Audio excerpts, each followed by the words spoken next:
I welcome you all to the day one for the Master for June webinars for FM. Just previous week, I have covered these webinars for the PM paper also. So in case you are preparing for the PM paper or your friends are preparing for the PM paper, do check those webinars also out.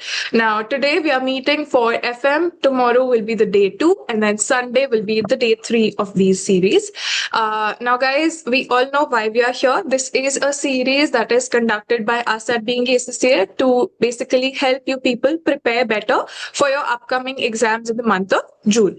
So, without any further ado, let's get started. In case, the students who are joining in today, some of them are already enrolled students as part of my batches. So, you may be a part of my success batch, my revision course, or my test series, or you may be a student who is new to Being SA or you do not know all about us. So, in case you people want to remain connected after the webinar also, my WhatsApp number is written over here, and also the QR code has been given. So if you scan the QR code, you will be redirected to sending me a message on WhatsApp. So just in case if you need any further guidance, assistance, this is where you can reach out.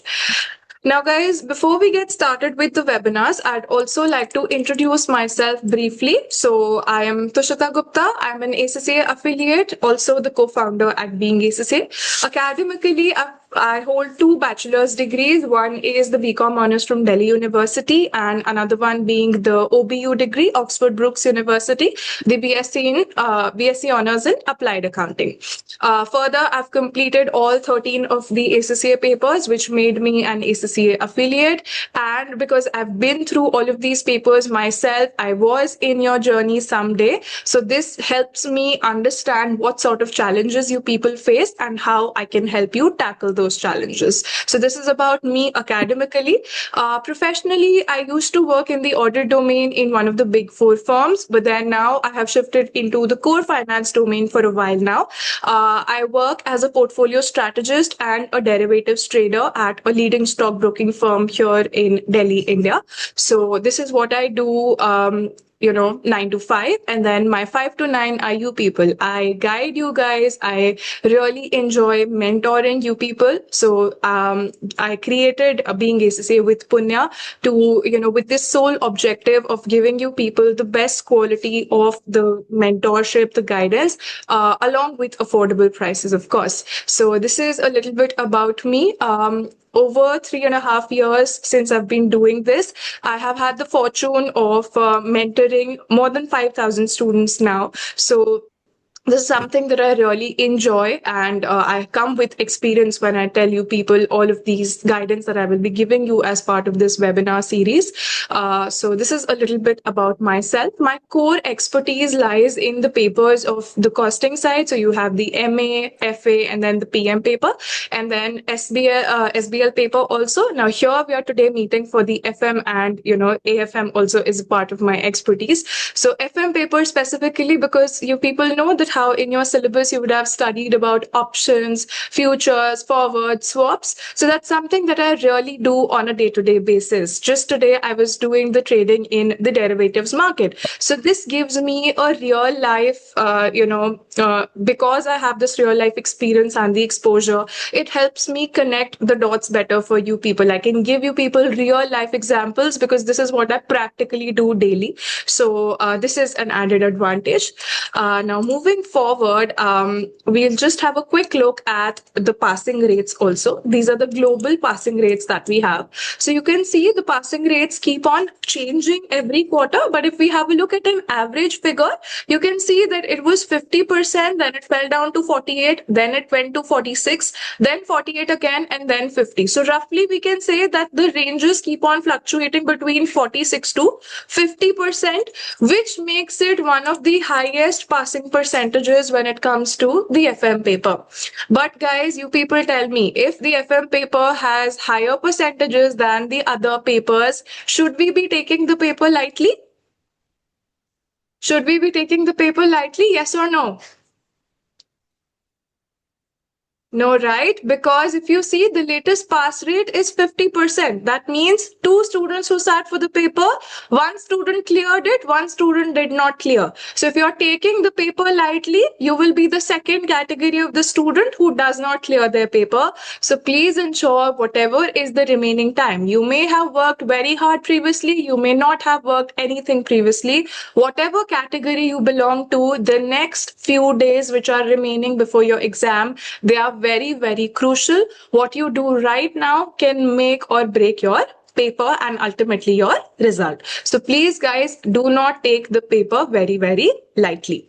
Also, guys, fortunately, I have been the mentor for the rank holders when it comes to the FM paper. Last year, in the attempt of June, there was a student of mine who had scored the highest marks in his country, that was Kuwait. This is the feedback that he wrote for me. And just right now, this session, we received the March 2026 results. There, a student of mine who scored 89 marks was able to secure All India rank 3 and a world rank 9. So I have also produced global rank holders. This is a little bit about me again.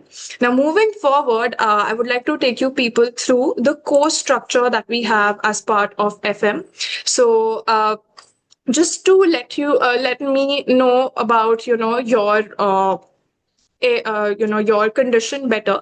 Can you people just put it in the chat box whether it's your first attempt at your paper or is it your resit? Can I just get to know so that I can guide you people better? Okay, great. I start to see responses. A lot of first timers. Okay, one resetter. Okay.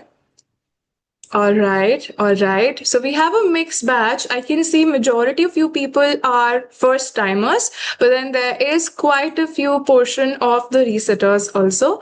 Okay. All right, that's great. Agnes says fifth time. No problem, Agnes. Let's make it the last one. Okay, that is what matters. So, all right. So you people would already, I'm assuming that by now you should be done with your paper and at least you should be on the practicing of the kits and then the study hub. So if you have a look at your syllabus, this is the unit wise bifurcation. Now, FM function, FM environment, the first two units that we have, this is syllabus area A, this is syllabus area B. Now, this is completely discussion based, or you can say concept based, that gets tested in your paper. No numbers come from this particular area. So what does it mean? Should I ignore studying this particular syllabus area because it's not tested for numbers? What do you people think? Should I ignore this area? Absolutely not, you guys. Why? Because we get easy marks from here. I call these two syllabus areas as the ones which carry easy marks in your paper.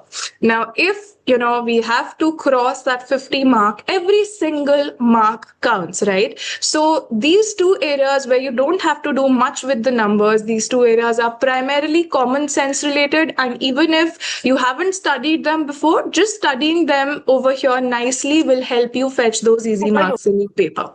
I would request you all to keep yourselves muted at all times so that there's no disturbance when it comes to the communication that we're having. So I was saying that because there are no numbers that are involved over here, it makes it very easy for you to score the marks. So ensure that you people are not leaving behind these areas thinking that this is too easy, because the students who do so, they end up failing the paper because of 1 or 2 marks, which could have been lost in these syllabus areas. Then talking about your working capital management, we know that FM paper, we have a fair degree of predictability, which we do not have with the other papers. The other day, the PM students were asking me, what can we expect in section C? I told them, I cannot tell you the answer for this because there's no answer. With PM, the examiner has been experimenting a lot lately. Whatever you think could never be there in section C, they put that in the section C of the paper. But fortunately with FM, we have a fair degree of predictability with the paper. When it comes to working capital mostly gets tested as part of section C of the paper. Investment appraisal is the second area of the section C of the paper. 3 syllabus areas are there, out of which two gets tested in the section C. The third one being the business finance. So here WAC as well as the TERP concepts, all of those concepts are tested. So these three areas are primarily the ones that get tested as part of the section C of your paper. But does that mean can they not appear in the other areas? Absolutely not. Usually this is the pattern, but there are chances that you may get some questions in section A, some questions in section B also. When it comes to the the section B of your paper, which is case study based MCQs, the objective type questions, there also we have a certain degree of predictability. Business valuation often gets tested in section B. Risk management often gets tested in section B, and sometimes even working capital gets tested in section B. So these are some of the areas wherein frequently these are tested in different sections, as I've mentioned, of the paper. Then guys, proceeding forward to little bit discuss about the format also. Now, a lot of you people are resitting for the paper as well, and a lot of you people, it's your first time, but you have been preparing for this paper for a while. So just to talk about the format of the paper, how many sections is our paper divided into? How many sections do we have here? 3 sections, section A, section B, and then section C. So section A of your paper, out of the total 100 marks that are available, section A carries 30 marks, and here you're going to get 15 of objective type questions. So it could be true or false, MCQs, match to the right option, enter the right figure. So these are some of the types of questions that get tested. Sometimes it will also be there, guys, that there are 2 statements given to you. You have to mark them true and false. So for example, the first statement is true, the second statement is false. If I mark both of the statements as false, can you people let me know how many marks will I get there? 2 or 0? It will be a 0. What do we mean by this is there is no partial marking in section A or section B of your paper. One more specialty of section A is that it is completely computer marked. There's absolutely 0 human intervention when you appear for your FM exam.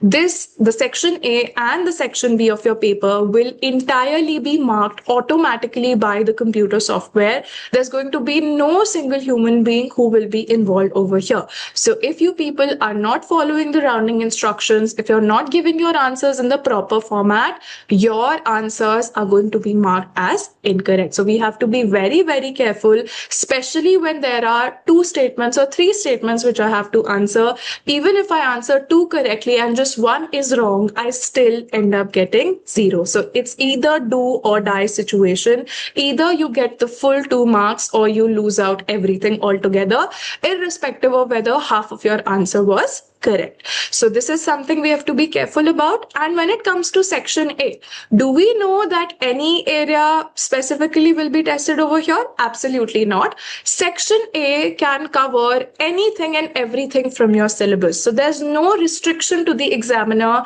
They can go to the breadth of the knowledge of the FM syllabus and give you question from any corner of the syllabus. This is the beauty, the specialty of section A. It does not have any predictability. Anything, any area can be tested over here. Now here, guys, because there's no negative marking, does it make sense that we leave any question unanswered? Will it make sense if I'm leaving any questions unanswered in my exam? No, it doesn't, because we do not have negative marking. The worst that can happen is I will get a 0. I was anyway going to get a 0 if I had left my answer blank. But maybe if I write something, I will be able to get some of the other marks. At least in section C, there are step markings that are available. But even in section A, section B, these are all MCQs. Maybe we get a little lucky and whatever fluke we have attempted, that might come out to be correct. So this is a little bit about the section A of your paper. Then out of 100, 30 marks go into section A. Another set of 30 marks will go into the section B of your paper. So here you are also going to have the objective type case studies, but here they will be case study based. So what do we mean? There will be 3 case studies that we will be given with, and every case study we have to answer 5 questions based on this case study, and 5 questions will again carry 2 marks each. That means one case study in my exam is worth 10 marks. So 3 case studies worth 10 marks each, which again totals up to 30 marks. And like I was telling you for section A, again here there is no partial marking. Either you have done everything correctly, so you get 2 marks, or if you have done half of it correctly, you still end up getting 0. So we have to be very, very careful. When it comes to section B will test you with case studies. So if this is your screen, your entire screen will be divided into 2 halves. The left hand side of your screen, you will have a case study, and on the right hand side of the screen, you will have the question which you have to answer basis the case study. So 5 questions you have to answer based on this case study, then you will move forward. So this is how the section B of your paper is structured. Then if I talk about my section C, so out of 100, I have given 30 marks to section A. I have given 30 marks to section B. So now I'm left with 40 marks. Those 40 marks come to me as part of section C, wherein I have constructed response questions. What do we mean by constructed response questions? These are questions which I have to answer from the scratch. So if it's a numerical requirement, something like an Excel spreadsheet will be given to me, and I have to show my workings and calculate the thing that has been asked. Similarly, if it is something which is discussion based, so a word processor will be given to me, and I have to type in my answer from the very scratch. Here also ACCA will test you with case studies. So 2 case studies will be tested. One case study is going to carry 20 marks. So 2 of them are going to total up to 40 marks, which the section C comprises. And here guys, the very best or the worst, I don't know what to say, but this is the fact that this part is predictable. We have 3 main areas basis which this is going to be tested in your paper. So 3 areas, any 2 out of them get tested. So it's a very good thing that we have, or as a mentor, I have different opinions on that. But from a student perspective, you have a very good thing that you are able to predict what could possibly be tested as part of your paper. So this is where I would say that section wise, if you see, section C carries the highest marks possible. So here guys, most of the marks are available. Now, we are having this from the student's perspective. You have a very good predictability over here. So ensure that the 3 areas that I've spoken to you about, you absolutely master them so that you're able to capture majority of the marks over here. But does that mean that I'm telling you to ignore the other syllabus areas? Absolutely not. I'm saying that all syllabus areas are important. In any ACCA paper, leave behind FM, be it any 13 out of the papers that we have in ACCA. No paper you can clear if you're doing selective study. Selective study is very, very lethal in ACCA papers, be it any paper, not just FM. So ensure that for no paper, you people are going ahead with selective study. All syllabus areas are important. Nothing can be left behind. But these are the ones, the 3 topics that I told you people for section C, these are the ones which are very, very important from the section C perspective. So if you know something in advance, might as well make some use of it, master these so that majority of the 40 marks of your paper are in your hand. So this is what guys, the structure of your FM paper looks like. Are you all with me till here? So far, any queries? All good till here, guys?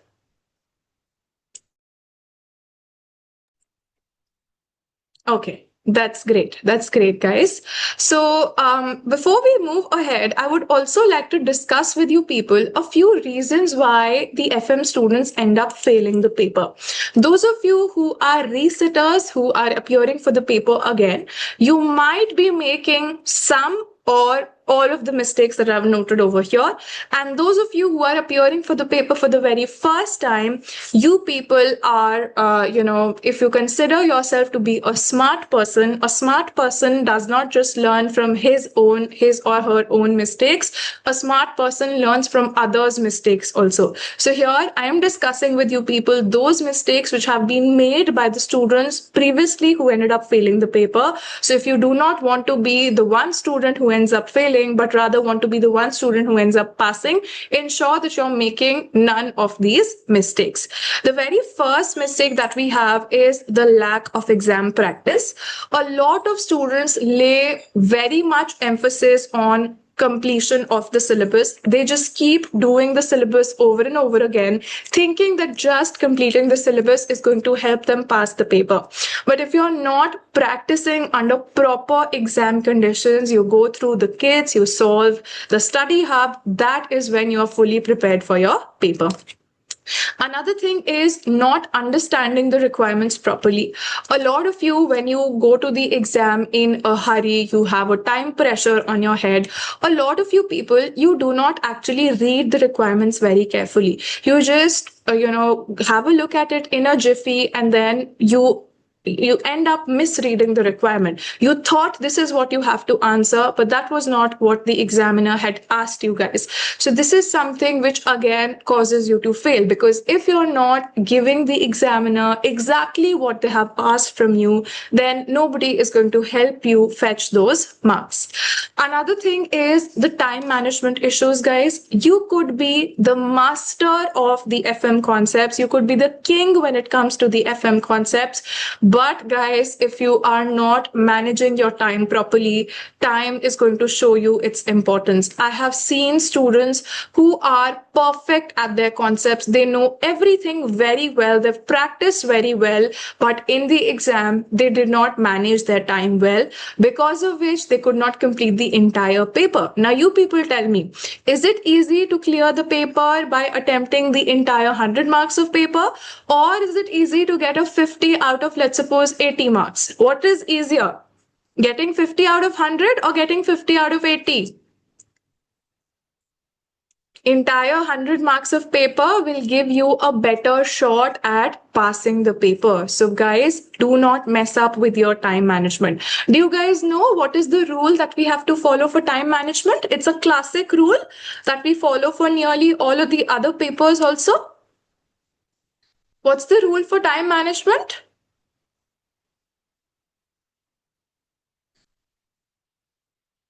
What's the rule that we have to follow? 1.8 minutes per mark. Absolutely right, guys.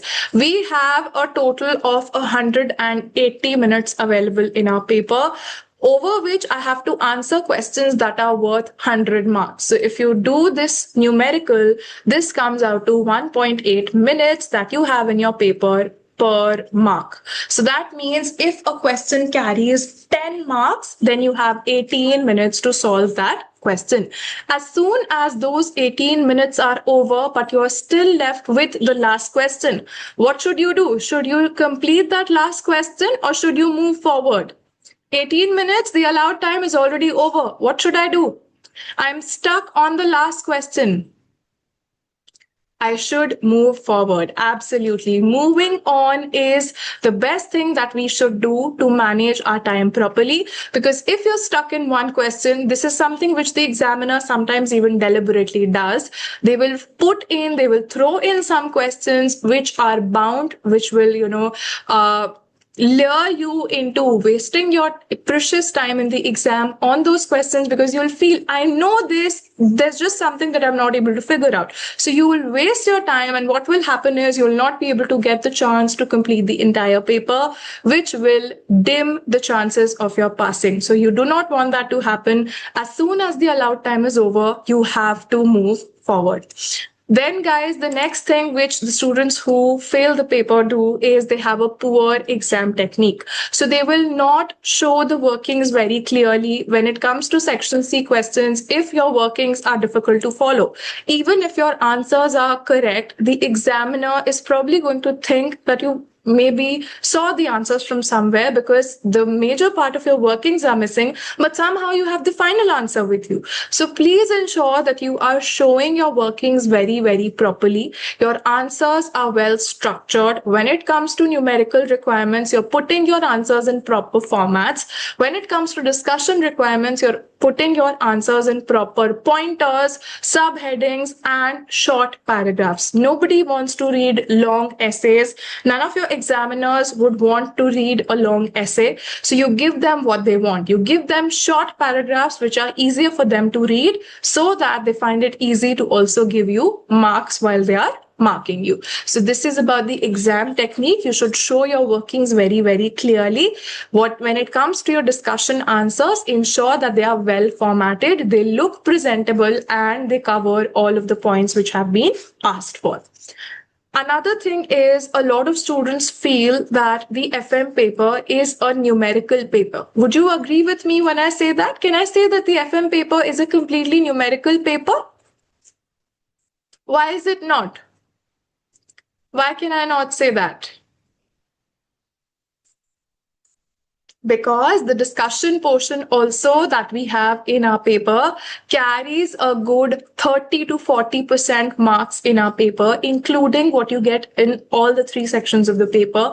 So if your paper is 30 to 40% discussion and concept based also, you cannot say that it is completely purely a numerical paper. So a lot of students make this mistake that FM is just a numerical paper. So I'll just work on my numbers very, very well. And theory, I will do on my own. Magically, I will write good answers in the exam. What most of the students do is while they are practicing the KIT or any of the past papers, they will solve the numerical portions on Excel. But when it comes to the discussion portions, what do most of the students do is they will simply read the KIT's answer, the answer that's given at the back, read it and think, okay, I'll frame something like this in my exam, and they move forward. Guys, be very, very honest with me. How many of you do this? Not typing out the answers on your own, simply reading the kids' answers and moving forward. How many of you are doing this? Be honest with me. I know that a lot of students do this. I'm praying that none of my enrolled students are doing this because I've been telling them not to do this for a very long time. Anas, Ashruti, I do not expect you people to do this. Seeing answers and typing side by side, that's still better. Reading answer, then typing on my own, that's very good. In fact, guys, this is the technique that you should follow. If you're facing difficulty while drafting your answers, practice is the only thing which is going to solve it. Practice and then you get it evaluated. You type out your own answers and ask somebody to evaluate that for you. Now, if you're finding it difficult to draft your own answers, what you should do is, for the first few questions that you practice, read the question, read the requirement, think of some of the rough points that you have in your mind, and then look at the examiner's answer. So see what all points are there in the examiner's answer, and then frame your own answer on the basis of that. Samsung, I cannot see your name. This is exactly what I'm addressing. So listen to me what I'm saying. For the first few questions, follow this technique that you read the question, you read the requirement, you think of some of the rough points in your head, and then you draft your own answer by seeing the kid's answer. So you read through the kid's answer in very much detail, and then you try to come up with an attainable answer. Now guys, the kid's answer that are given to us, they are 100% perfect answers. Does the examiner expect you to write that sort of answers? Absolutely not. It's not practically possible to write those types of answers in the exam in a time pressured scenario. So you are expected to write an attainable answer rather than an ideal or a perfect answer. So even if your answer matches, I would say 60 to 70% of what the kid's answer is, your answer will score good marks. So this is the technique that you should follow. For the first few questions, read the kid's answer and then try to frame your own answer. This way you will understand what are the perspectives you have to think about, what are the different points that can be added, and then you should be writing your own answers. Should we by heart all theory answers? Absolutely not, Nehal. Your focus should be on understanding the concepts, understanding them in such a good manner that you're able to, put it in your own words. You're able to explain it in your own words when it is tested in your paper. So this is what your approach should be when it comes to theory or the discussion parts. Then guys, ignoring minor areas, like I was telling you while I was introducing you the syllabus, that the section A and section B, they are completely concept-based areas. So a lot of students think they will just tackle those questions on the exam day. But guys, believe me when I tell you this, a lot of students who come to me after they have ended up failing the paper, when I analyze their MEP, the My Exam Performance, there I see that they have scored the least of the marks in syllabus area A and syllabus area B. So if you have failed at 48, just one question, if you could have gotten correct from syllabus area A or B, you could have actually cleared the paper. So these minor areas, they may look minor, but they can make or break your paper. So you ensure that you're not losing out on these easy marks if you want to clear the paper. Then another thing we have discussed, that a lot of students, you do not answer the requirement. So for example, a requirement has been asked from you and you people are, you don't know what the answer should be. So what you do is you beat around the bush. So if you're not answering the exact requirement of the examiner, what exactly the examiner is asking you, then in that case, just beating around the bush, you will not be able to get the marks. So you have to understand what the requirement is and then address exactly what the examiner has asked for. Double check, triple check what is the requirement. Read the requirement again until you are crystal clear that what the examiner wants to ask you. Double checking won't hurt you, but if you are writing a random answer which does not address the requirement, then it is going to cost you very dearly. So please answer the requirement first, understand what the requirement is, then answer that exact particular requirement. Another mistake that most of the students who end up failing the paper do is that you people do not attempt the assignments and the tests. I see this and I face a lot of disappointment when I see this as part of even the students who are enrolled in my courses, that you people are missing out on your test submissions. You people are not submitting your mock exams. So this way you are skipping the practice. So if you are skipping practice, how can you expect yourself to perform on the final day? Practice, getting things evaluated is extremely very important. Another thing, guys, is taking your mock very lightly or ignoring it. Mock exams, at least 3 mock exams you people should be attempting before your final exam, and at least one of them should be evaluated by your tutor or your mentor. If you're taking classes, your tutor should do it for you. If you're self-studying, you should reach out to a mentor to evaluate your mock and tell you exactly where you're going wrong and how you can fix that. Then, guys, a lot of students have this problem, and I see this with, very often, a lot of students have this issue. They would overcomplicate the simple things. If, for example, a question is there in your exam, you people will think, oh, this is so easy. But if it is so easy, why will the examiner give such an easy question in the exam? So you solve the question correctly in the first go, but just because you will overthink, you will think, how can examiner give something so easy? So you would start to complicate things on your own. When you do that, when you double think, when you overthink, there are chances of making error. Whenever you have easy ways to do things, please do not try to complicate. Please do not try to bring in a lot of different concepts, create a mixture of the entire syllabus. Don't do that. Whatever is simple, just let it be simple. Do not complicate the things, and do not overthink a lot in your exam. Another thing is taking it for granted. Now, guys, a lot of you, especially those students who are, taking their mentorship or classes from someplace. So, guys, you people are investing your money, your time, your effort, and your mental health when it comes to preparing for the exams of a professional qualification like ACCA. So if, after paying for all of the resources, and even if you're self studying, you have still paid for the exam fees. That does not come for free, right? So if you have spent all of that time, money, effort, put in your mental health in this, it should not be going to waste. Right now, I see this with a lot of students. They will be very enthusiastic about their preparation in the beginning. So first 10 days, 15 days, they work really hard. They are enthusiastic in studying. But then suddenly you people are just getting, callous about it. You people don't care about it very much.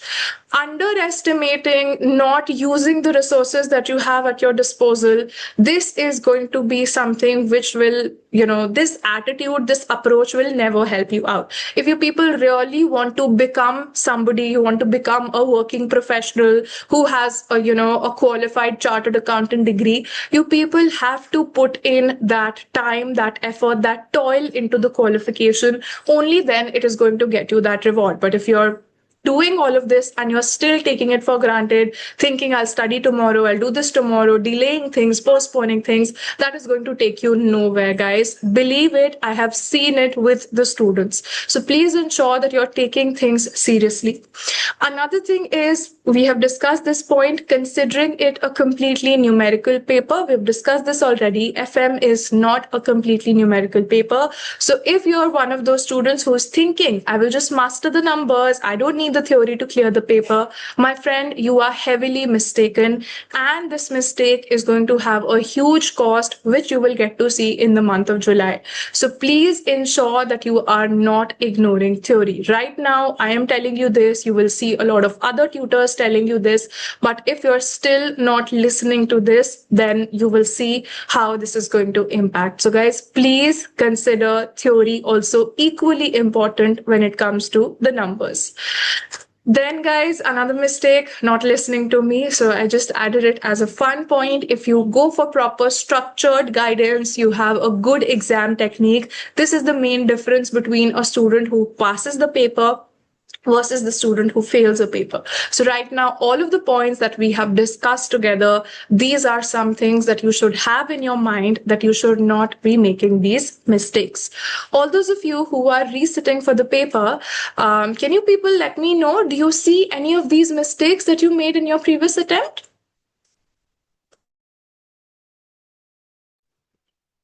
Do you people see any of these mistakes that we have just now discussed? Did you make these mistakes in your previous attempts? Yes, so now you know what exactly you don't have to do again. All right.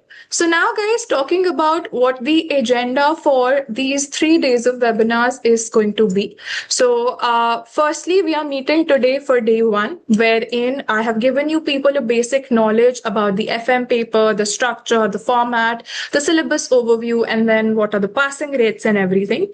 Today, then, we are now going to revise 2 main syllabus areas that we have as part of the FM paper. One of them being the working capital area, and then the business valuation area, wherein we are going to practice. Once we are done with the revision, we will also practice questions, which are not just any random questions, but recent past paper questions, which will help you people not just revise the concept, but also put the concepts to application. I will tell you people how we can structure our answers in a good manner over here. Guys, please ensure you're keeping your microphones on mute at all times. I've said this previously as well. Please take care of it. Then I will also tell you people how you can structure your answers well, and what are some of the common mistakes which the students make, which costs you marks. So you ensure that, these mistakes are something that you don't make, and you take care of the points that I tell you. Then day 2, tomorrow, we are going to meet for the revision of the cost of capital area and the risk management. We will revise these 2 areas, and then we will do the past paper practice as well. Again, I will teach you people how your answers can be structured and what are the common mistakes which the other students make, so that you don't end up making those same mistakes. And then guys, the day 3, which is going to be for the enrolled students only at being ACCA, we are going to have a grand revision revision wherein the entire syllabus will be covered in one go. It will be 1.5 to 2 hours of a revision wherein we will revise literally everything that we have learned as part of the FM syllabus in one go. So this is a very, power packed, very structured session wherein just with the help of one page of flowcharts and diagrams, I help you people, put all of the things that you've studied as part of the FM syllabus all together. So this is what the agenda for the 3 days of webinars looks like. Also, guys, at Being ACCA, we offer a revision course for the FM paper. What all you get as part of it is you get the entire syllabus's revision. You get 6 unit-wise tests, which I personally evaluate. These tests are also unique questions, which are prepared by me, not from any of the kits or the past papers. You also get 2 full-fledged mock evaluations with my feedback on that. Live practice sessions are conducted and past paper recordings are provided. Alongside, you also have the access to my doubt support, where in any queries that you people have, not from just the tests and mocks that I give you, any questions that you're practicing from the kits or the study hub, you people can ask me those doubts directly. And unlike the other tutors, guys, I do not have any junior tutors or teacher assistants helping me out. I myself evaluate all of your tests, all of your mocks, and any queries that you people send me over WhatsApp. I myself handle all of those queries. So you know that all of your guidance is coming directly from me. This all is available at 65 USD, and you can also use the coupon code Being ACCA 10 for a flat 10% discount. Now, guys, moving forward, I would also share a schedule with you people. This will be starting from the next Monday. So the coming Monday that we have, it will be starting from the 18th of May. So from the 18th of May, I'll give you people a schedule, what all you people should do until your exam day in the month of June. So I will share this on the WhatsApp group once the session comes to an end. Now, guys, are we ready to get started with the revision of the working capital? Munira, yes, you can absolutely start the course right now. It's not too late. Are we ready to get started with the revision of working capital? I will open the floor for questions and answers once we are done with today's agenda. Shall we get started with revising working capital? Are you all with me? Can I get some more responses? Let's get active, guys. Okay, so let's have a quick revision at the syllabus area of working capital. Now, can anyone in very easy words let me know what is the meaning of working capital? What is working capital? What is working capital, guys? Okay, so Troy is giving me the formula of working capital, that it's current assets minus the current liabilities. Absolutely. Thank you for giving me the definitions in words. It's the capital, it's the money that the business is using for its day-to-day operations. Absolutely right, guys. So a business, if you talk about the current assets and the current liabilities, what are the different components of working capital? What all do we take as part of current assets? What all do we take as part of current liabilities when it comes to working capital?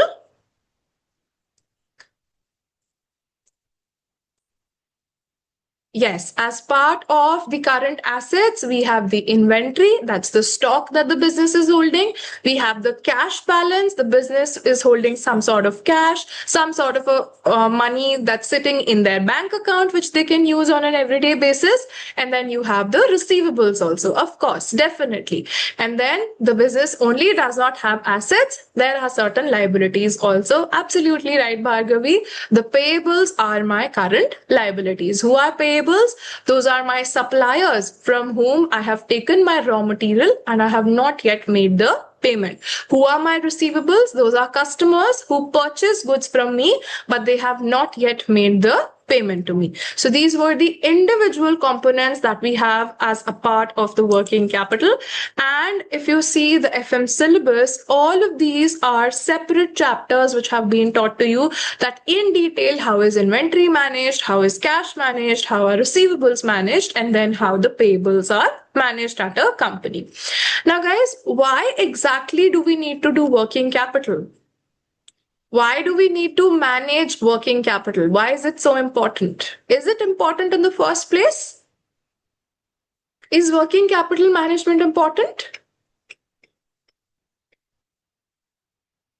Why is it important? You people are absolutely right. It is important. That is why ACCA has put it in the syllabus. But why is it important? Because a business wants to be profitable as well as they want to have liquidity. What does liquidity mean in very simple terms? Yes, absolutely right, Munira, to pay our obligations when they fall due. So if I have to make a payment, let's suppose I have to pay salaries to my staff, but I don't have any money. So will I be able to continue as a business for a very long period of time? If I don't have any cash with me, I'll not be able to meet my expenses and I will be forced to close down. But if, guys, I have all the cash in the world, but my business is consistently making losses, can I then continue my business in the long term? No. So both liquidity and profitability are important for a company. Is it possible to win at both of these objectives? Is it possible that I will win absolutely at liquidity and profitability both? No. Why? Because there's a conflict over here. Yes, absolutely right, Bhargavi. That's the word we use. There's a trade-off that the businesses have to do with liquidity and profitability. So we know that liquidity will be when I have cash, a lot of cash sitting in my bank account, sitting in my drawers, so that I can use it whenever my liabilities are falling due. But when it comes to profitability, how can I generate returns? How can I generate profits? Cash that is lying in my drawer. Does my cash multiply itself sitting in my drawer? What do you people think? No, it doesn't. So if I want to grow my money, what do I have to do? I have to invest it somewhere. So profitability says keep less cash with you, invest that into investments, make investments using that cash. So both liquidity and profitability, they are, not in same lines as each other. If you have liquidity, too much of liquidity will suffer for your profitability. And if you have too much of profitability, then you will not have enough liquidity. So what should businesses do? Is there a perfect formula to find out how much liquidity should be there, how much liability should be there? Do we have any perfect formula for this? No. So how do businesses decide how much liquidity to have, how much profitability? Absolutely right, Manira. The businesses strike a balance. The companies decide for their own to keep a balance between the objectives of liquidity and profitability. No company can have both of the things at the same time, but they create a balance between both of them so that the company can have both and the business can keep on running. Now, guys, further in this chapter, we studied that the different current assets that the business can have. We have studied two sorts of policies. One is the current assets investment policy. Another is the funding policy. Now, what do you people think? Are these policies the same? You can see the names are very, very same. So can I say that investment policy is the same as the funding policy? Will it be right to say so? No, absolutely correct. So what is the difference? Why can I not say that these are the same? The names are exactly the same. So how can I not say that these things are different?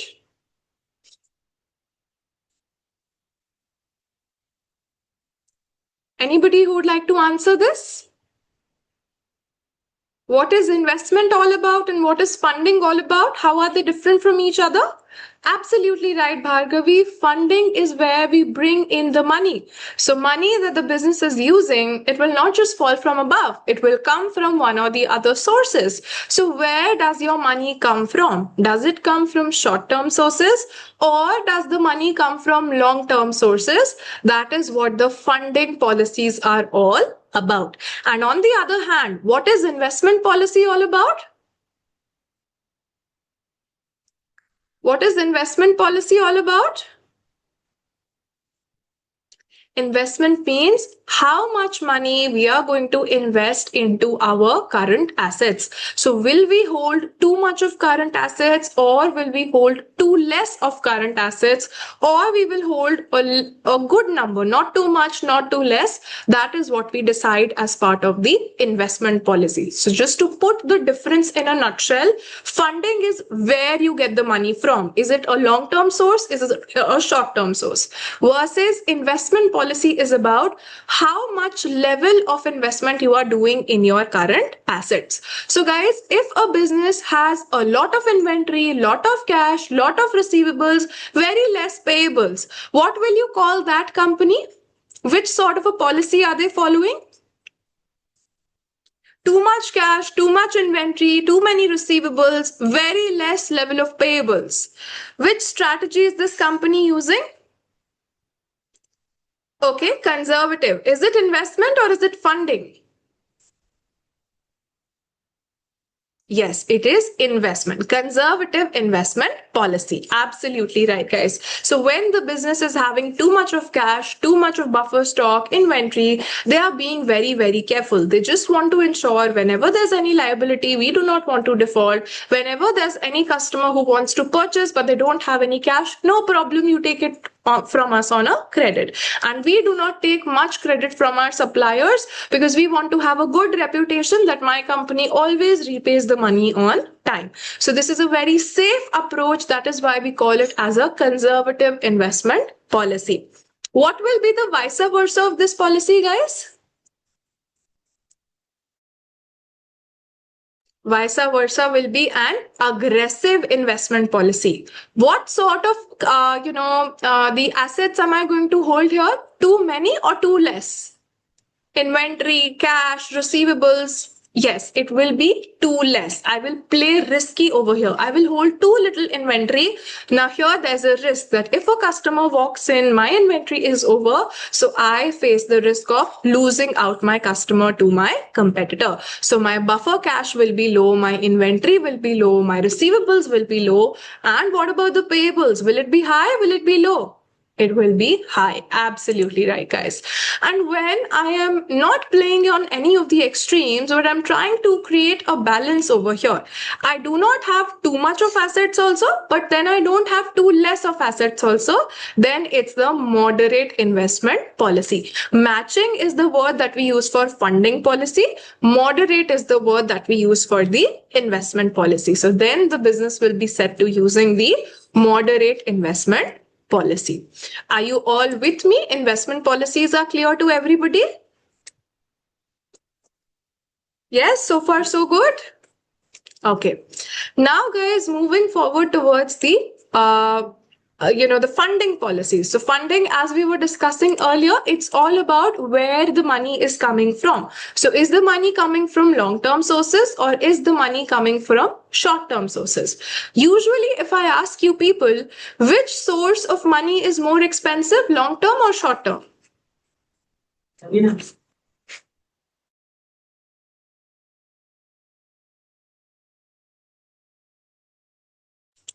Yes, long-term sources are absolutely more expensive.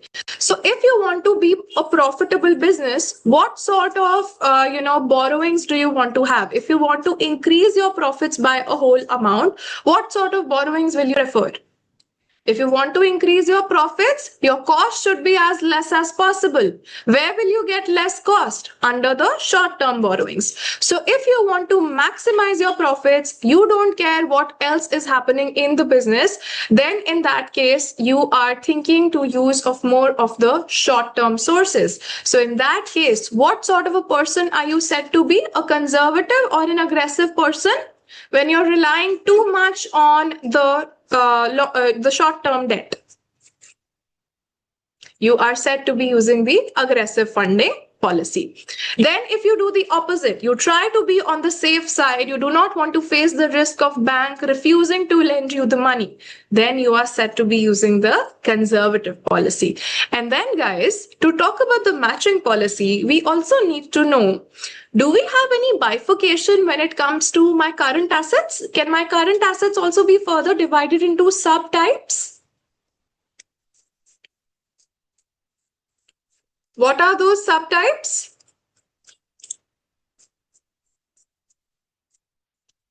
Two types of current assets we've studied, permanent and fluctuating.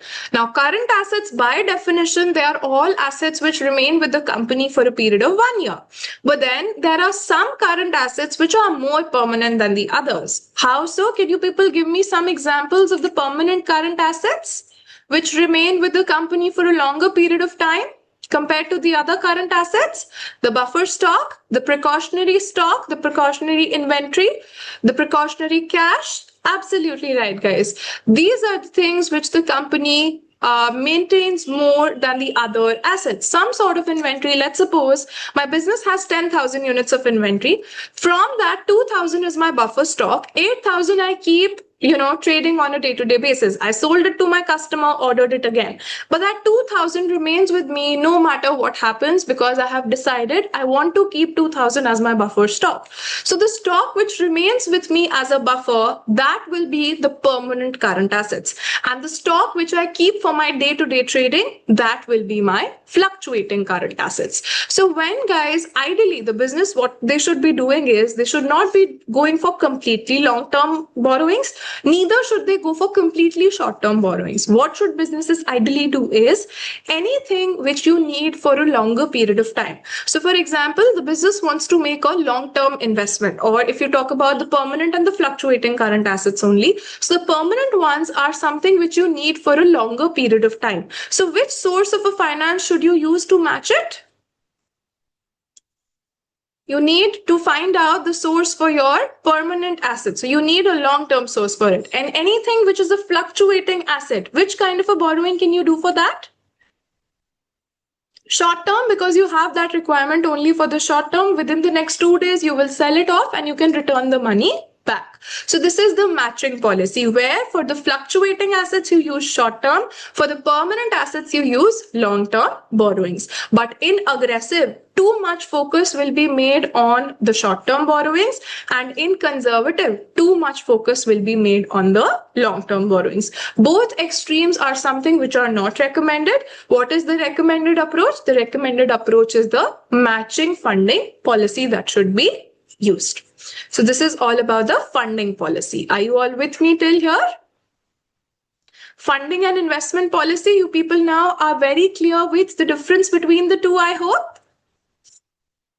Fluctuating assets, Hakira, the assets which I'm using for my day-to-day trading. So for example, I have out of the 10,000 units of my inventory, 8,000 I keep on trading. Today I sold 5,000. Tomorrow I will sell 3,000. Day after tomorrow, another stock of 8,000 units are coming back to me. So this keeps on fluctuating on an everyday basis. So this we call as a fluctuating asset. Is this concept asked in Section C theory? Absolutely. Anything and everything can be tested in Section C theory. There are no bifurcations. Okay.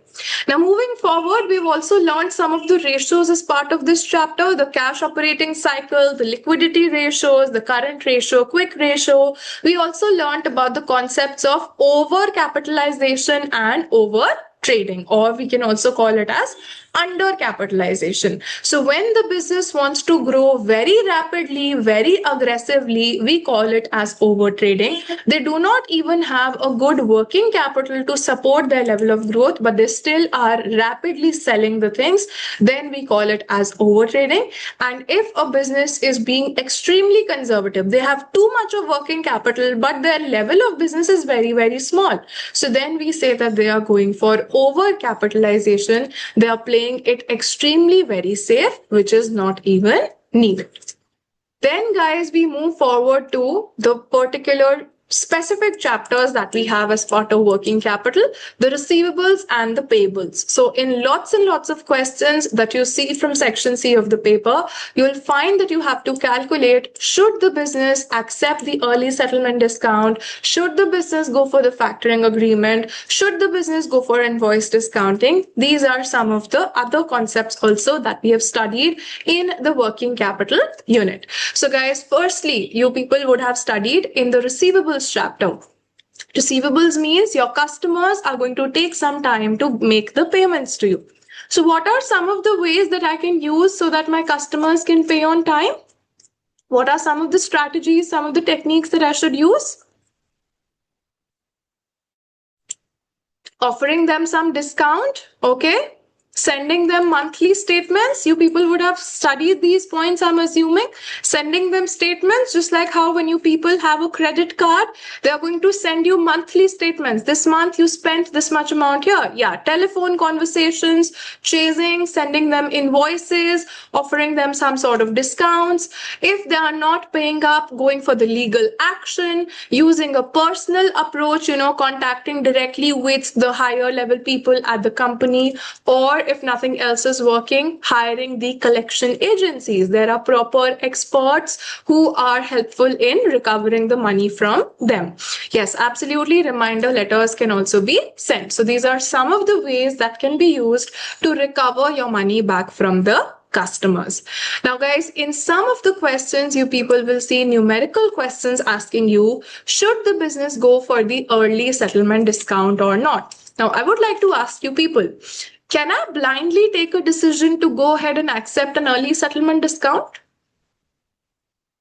I just see that my supplier is giving me a discount, so let me just take it up. No. What should I do? I should be doing some sort of calculations. Yes, we do a comparison.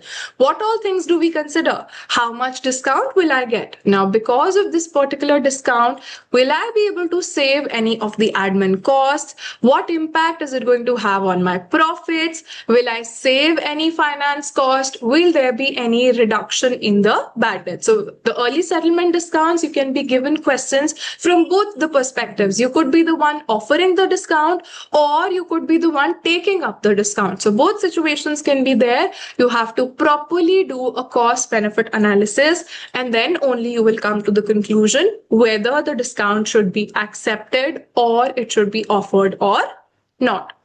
Then, guys, we've also studied about the concept of factoring. Again, I would like to ask you people a question over here. What do you people say? Is factoring the same as invoice discounting? No, they're both different. Can anyone help me with the difference?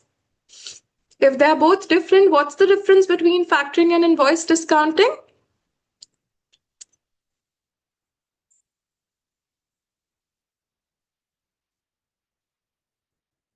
Yes, guys, what is the difference between factoring and invoice discounting?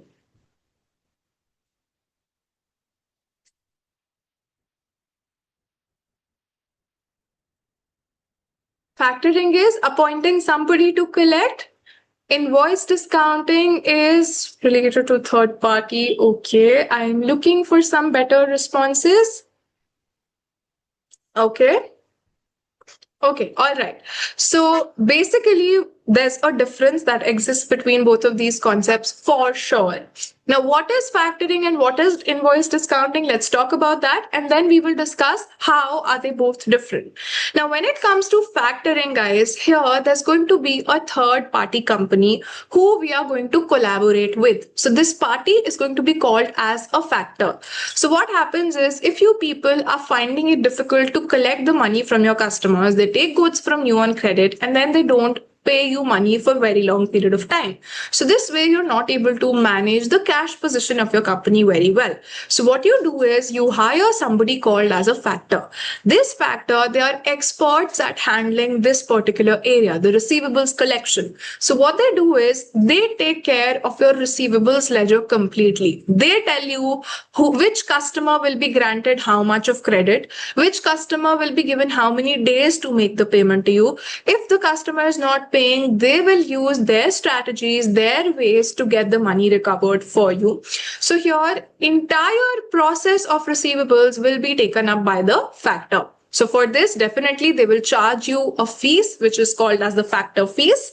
Then definitely, because this is the work that will be taken up by the factor completely, your staff members who were previously chasing the customers, collecting the payments from them, they will not have any work to do. So admin costs are going to get saved. Finance costs will also be saved. How? Because if your customers are going to pay very much later, you have to borrow from other sources to make the payments of your own company.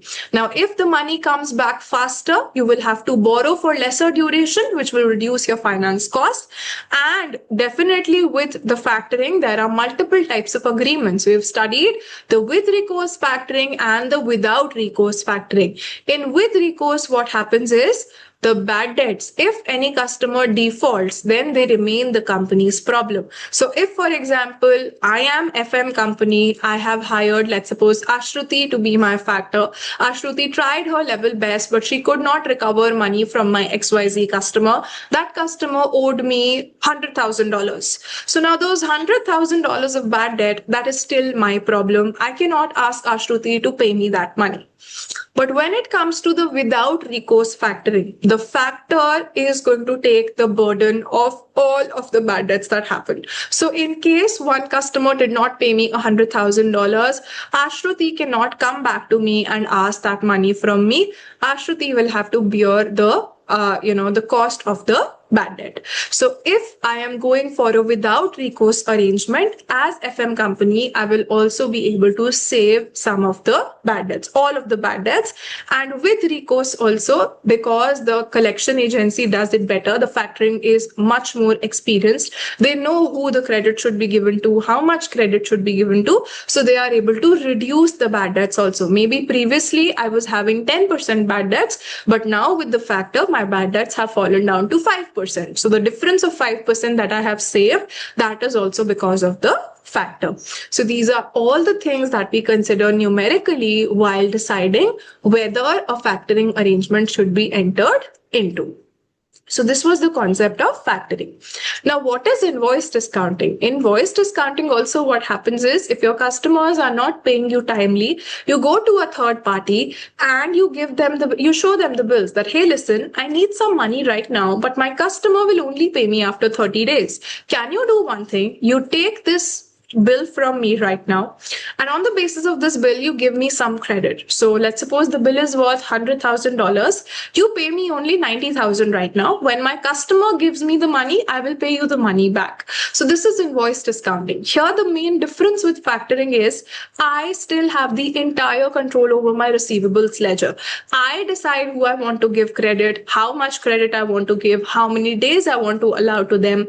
My customers will not get to know that I have entered into an invoice discounting agreement. But with factoring, because the entire control goes to the factor, my customers also get to know that I am using a third party for this factoring arrangement. So this is the main difference between factoring and invoice discounting. Absolutely, Krish. In invoice discounting, the person who I took the money in advance from, that person will be unknown to my customer. But in factoring arrangements, my factor will directly talk to my customers. So sometimes you people would have also studied this as a limitation of factoring, that sometimes the relationship with the customers gets spoiled because the factor may talk very rudely with them and then they might not come back to us again. Can we say that discounting is like invoice discounting with the bank? Yes, absolutely, we can say so. And customers may not like the factors. Absolutely right, Bhargavi, because you lose that personal connection with your customers. So these are never know invoice discount was third party. Okay, no problem, Suraj. You get to learn something new every day. So this is the main difference between factoring and invoice discounting. Are you all with me till here? Do you all follow? Yes, Harkira, there will be some of the other charges that the party who is giving us the money on credit because of the invoice discounting. So they will charge some money for that for sure. Okay, so if you people are all, yes, factoring fees is paid in the factoring arrangement, but in invoice discounting, there can be some discounting charges also. Okay, so now that you people are clear with the concepts, the next thing is we are going to move towards the section C question practice. Now, before we go there, I would also like to give you people some of the section C tips. So some things that you people should be careful about while you are going forward to the section C questions. Firstly, guys, Whenever it comes to a section C question, your screen is going to look something like this. On the left hand side, you're going to have a very long case study. On the right hand side, you will have the requirement given to you. So what should be your first step? Should you read the case study first? No, you should read the requirement first. So always read the requirements first. That should be your first thing, because you should understand what exactly the examiner is asking from you. And then you read the long case study to collect the information which you need to find your answer. Whenever it comes to the theory answers, the discussion answers, ensure that you people are using the subheadings so that your answers look neater. Always and always prefer to write short paragraphs over long essays. Nobody likes to read long essays, so ensure that using short paragraphs under the subheadings and use your spreadsheets wisely. A lot of the students come to me and they ask me that, ma'am, I'm more comfortable on my calculator. So can I do one thing, that I will do my workings on the calculator and I will enter those workings into the spreadsheet. What do you people think? Does it make sense to do that? No. Why? Because can you also figure out the reason why does that not make sense? If I do my workings on a calculator and enter that into the spreadsheet that's given to me on the exam, why is it wrong? Why should I not do that? Own figure rule will not apply. Examiner, if they don't get to see the working, then they might think I have cheated, or they might think that, I have got my answer from someplace else. Or guys, sometimes there can also be typing errors that you can make. So if the examiner gets to see your workings, you'll still be able to get the marks using your own figure rule. But if the examiner is not shown any workings, even if they want to give you the marks, they will not be able to give you the marks. So it's better that you show your workings as clearly as possible. Link your cells within the Excel sheet as much as possible so that the examiner knows how to trace the different numbers that you have used. So if in your working note you've done some calculation, while you're using that in your main answer, just link that. Rather than taking the figure that you've calculated, just link that cell over there so that the examiner will know where that number actually came from. And then last but not the least tip when it comes to the section C, I would like to remind you people about one very important thing, that is time management. So guys, section C question, one question carries 20 marks, 20 times 1.8, that gives you 36 minutes maximum. So as soon as 36 minutes are over, what should I do? I should immediately proceed to the next question in my exam. So these are some of the things that I want you people to remember before you proceed to solving any section C question. Are we now ready to move to a question practice? Okay. So allow me a moment while I switch my screen. Can you people see the switched screen now? A spreadsheet is visible? Okay, great, great. All right, guys. So here today we are going to solve for the question practice from working capital. We will solve this question called Oscar Company. This was, as you can see, this has been a past paper question. It was tested in the September-December of 2018. The things that are asked over here in this requirement, they are of very much importance and relevance. Hence, I have picked up this particular question that we will be solving together. So now, guys, asking you people, what should be my first step over here? What should I do first? Yes, I should read the requirements. Absolutely. So I scroll down and I have a look at my requirements. I can see that for a total of 20 marks, there are 3 requirements that I have to address. Firstly, I have to calculate the costs and benefits of each of option 1 and 2, and then I have to comment on my findings. So there's something about option 1 and 2 given to me. I have to calculate the cost and benefit, and then I have to comment on it. This is the first requirement. And what do you people see? Is it a numerical requirement or is it something which is discussion based? What do you people think?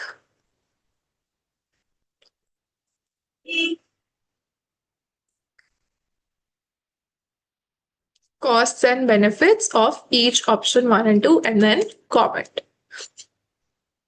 This is majorly a numerical requirement, but then at the end, I have to leave a comment also. Absolutely, guys. Then for part B, I have to discuss reasons other than the costs and benefits already calculated, why Oscar company may benefit from the services that are being offered by the factoring company. So this, guys, is a 6-marker requirement. What do you people think? Can I write a generic answer here, or does my answer have to be case specific? What do you guys think? My answer has to be case specific. How do we identify that? Yes, the name of the question, the name of the company is given in the requirement. Absolutely. And when it says that other than costs and benefits, which sort of reasons should I talk about? Should I talk about financial reasons or should I talk about non-financial reasons? What sort of reasons should I talk about? Read the question again. This is the problem, guys. Read the question again. Part B, read it again. Discuss reasons. Have a very good look at the bracket. What is the bracket telling you? Other than the costs and benefits already calculated. Financials are already calculated in part A. So what am I supposed to comment upon in part B? What should it be? Now give me answers. It should be non-financial reasons. It's very clearly written. Even after giving you people these brackets, if you still end up writing money-related issues, you people yourself think and tell me, if you are the examiner, will you give the marks for financial reasons in part B? Will you like to give marks for financial reasons? No, it's clearly mentioned you have to give other reasons than financial. So quality related aspects, non-money related aspects have to be spoken about. This is the thing that I meant while I was talking about the mistakes with you people. This is exactly the mistakes that you people make over here. You, even after I emphasized it while reading the requirement to you, you people still were giving me the answer that both things have to be addressed over here. This is what we mean by being alert, being attentive on the day of your final exam. Now, moving forward to the third requirement, discuss 3 factors which determine a level of company's investment in working capital. So 3 factors which determine how much investment the company should be making. Should it be too much investment? Should it be too less investment? Now, what do you people think over here? Should your answer be generic or should it be case specific? Should your answer be generic or case specific here? I want responses from everybody. You could be wrong. Absolutely no problem. A lot of you are saying generic. What is the reason for saying generic? What is the reason for saying generic? Company's name is missing. So here the examiner does not want you to give a company specific answer. Even a generic answer will work over here. Now I know what exactly I'm supposed to do. 8 marks are available for my calculations. 12 marks are available for my discussion. So now, do you people still think that FM is only a numerical paper? If you just solve the numerical portion over here. Let's imagine you do it all correctly. Will you be able to pass in this question? If you just win on the numbers, is it possible to pass on this question? Absolutely not. I have to master my numbers to improve, rather than my numbers, also my discussion portion to improve on my chances of passing. This is something which you people absolutely need to understand. Now that we have read through the requirements, next thing is we will read through the case study. So Oscar company designs and produces tracking devices. The company is managed by 4 founders who lack the business administration skills. The company has a revenue of $28 million. So this is their revenue figure. All sales are on 30 days of credit.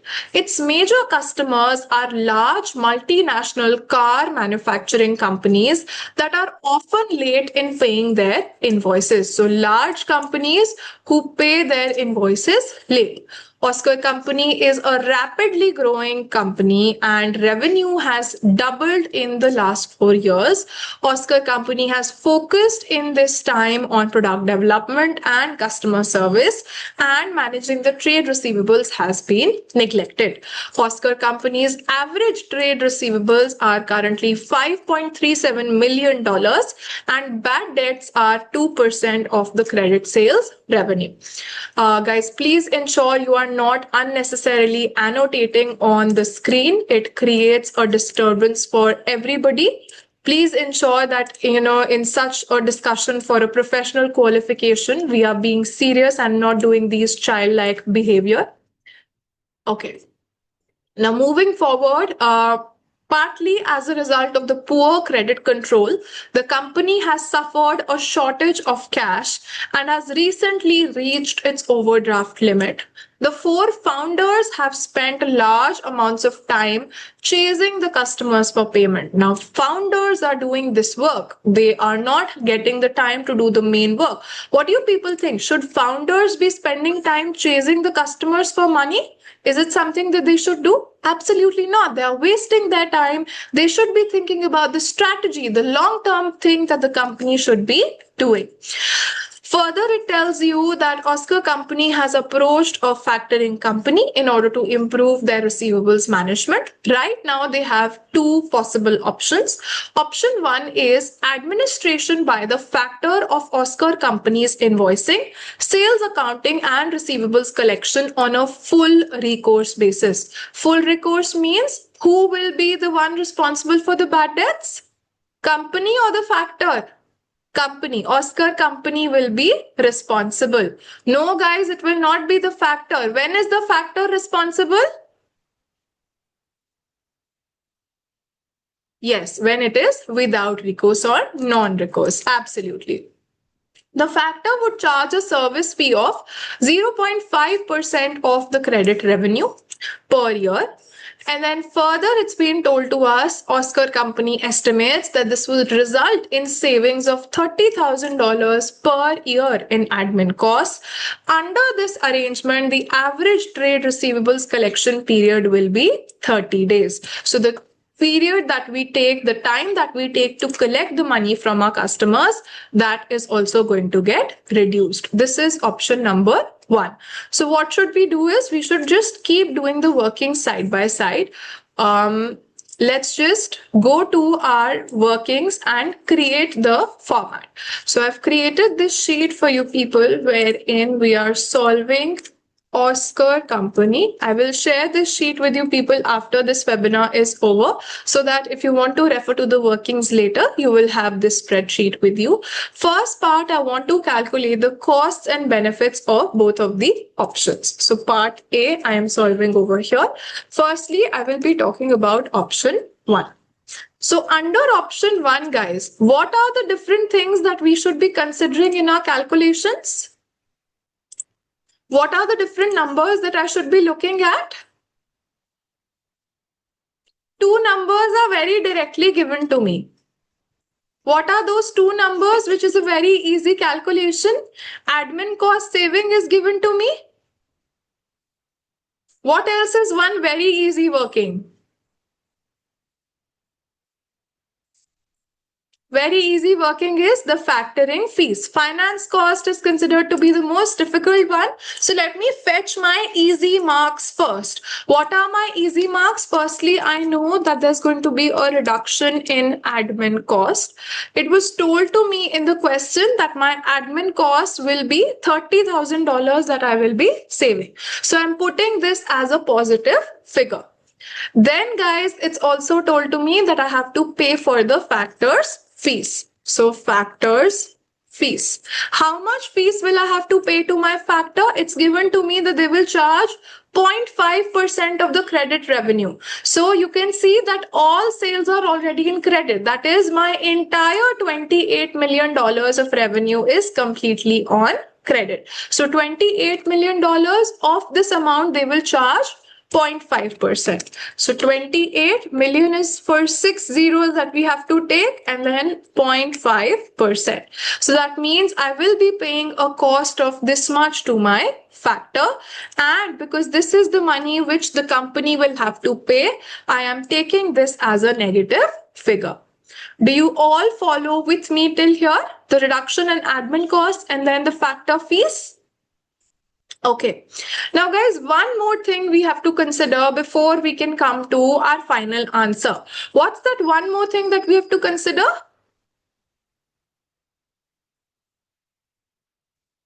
The finance cost. Absolutely. So let's see what is happening to my finance cost. So what I'll do is I will do some workings. So in my working, what I will do is I will have a look at my current receivables. I think the current receivables were directly given to me in the question, 5.37 million. So 537, this is $5.37 million. Then I need to see how much will my receivables look like if I go ahead with this factoring arrangement. They have told to me in the question that if I go ahead with this arrangement, my collection period would be 30 days. So can you people help me find out how much will my new receivables look like? What will my new receivables look like?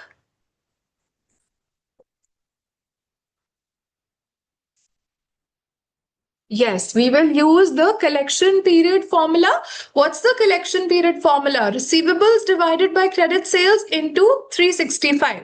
So we will use the converse of that formula. We will transpose the things to find out how much the receivables are going to look like. So credit sales into 30 over 365 will tell me how much my revised receivables are going to look like. So 28 million into 30 over 365 will tell me that now my revised receivables are going to look like this particular number. We can format it in the currency format to ensure that there are no discrepancies. Okay, now this is my revised amount of receivables. Now what do you people see? Earlier we had to take a loan worth the current amount of receivables. Now we will have to take a credit for only the remaining amount of receivables. Where do you think we will we will have to pay more interest cost? Right now or with the new factor? With the revised arrangement, we will be able to save on the finance cost. So it was given to me in the question that we are paying an interest on the overdraft of 7% per year. That means right now on my receivables balance, I am incurring this much amount of money as the finance cost. But then if I go ahead with this arrangement, I will be paying 7% of interest on my revised figure. So what do you notice? Earlier we were paying more interest. Now we are paying lesser interest. My interest has reduced by how much? 214,804. This is the amount by which I have to pay a lesser interest. This is the money that I am ending up saving. This is my saving in the finance cost. Guys, is this the only way to come to this number or is there another way to do it? What do you people think? Is this the only way to come to this number?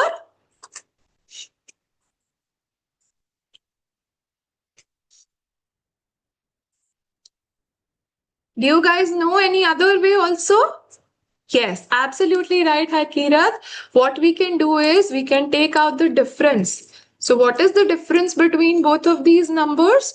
Now you have to pay lesser interest on the difference. So 7% directly, if you calculate on the difference, that is also going to give you the same answer.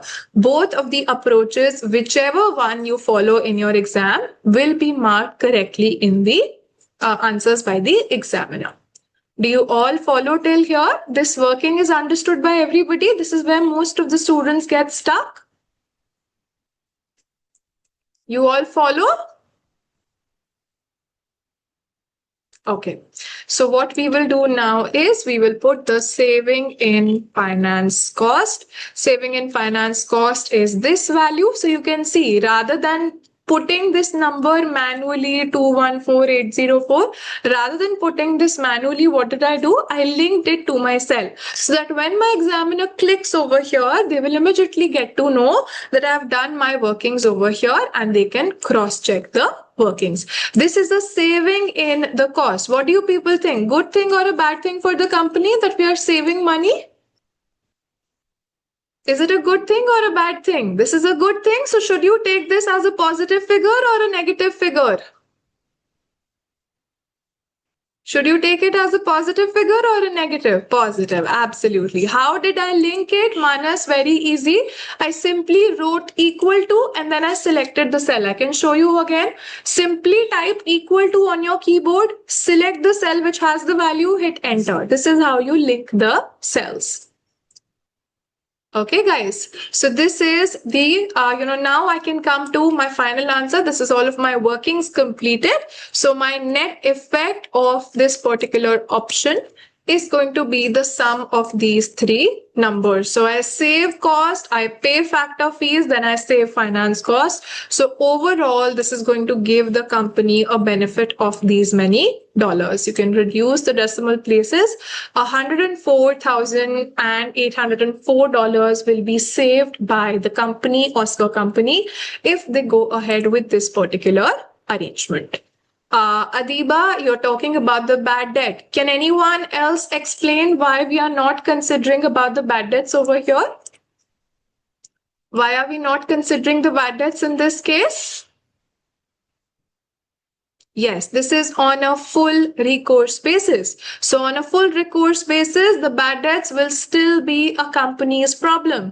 Does it anywhere mention that the bad debts will reduce? Does it mention that anywhere? No. So if there was a mention that the bad debts will reduce, then what would we have taken in our workings? What number would we take in our workings?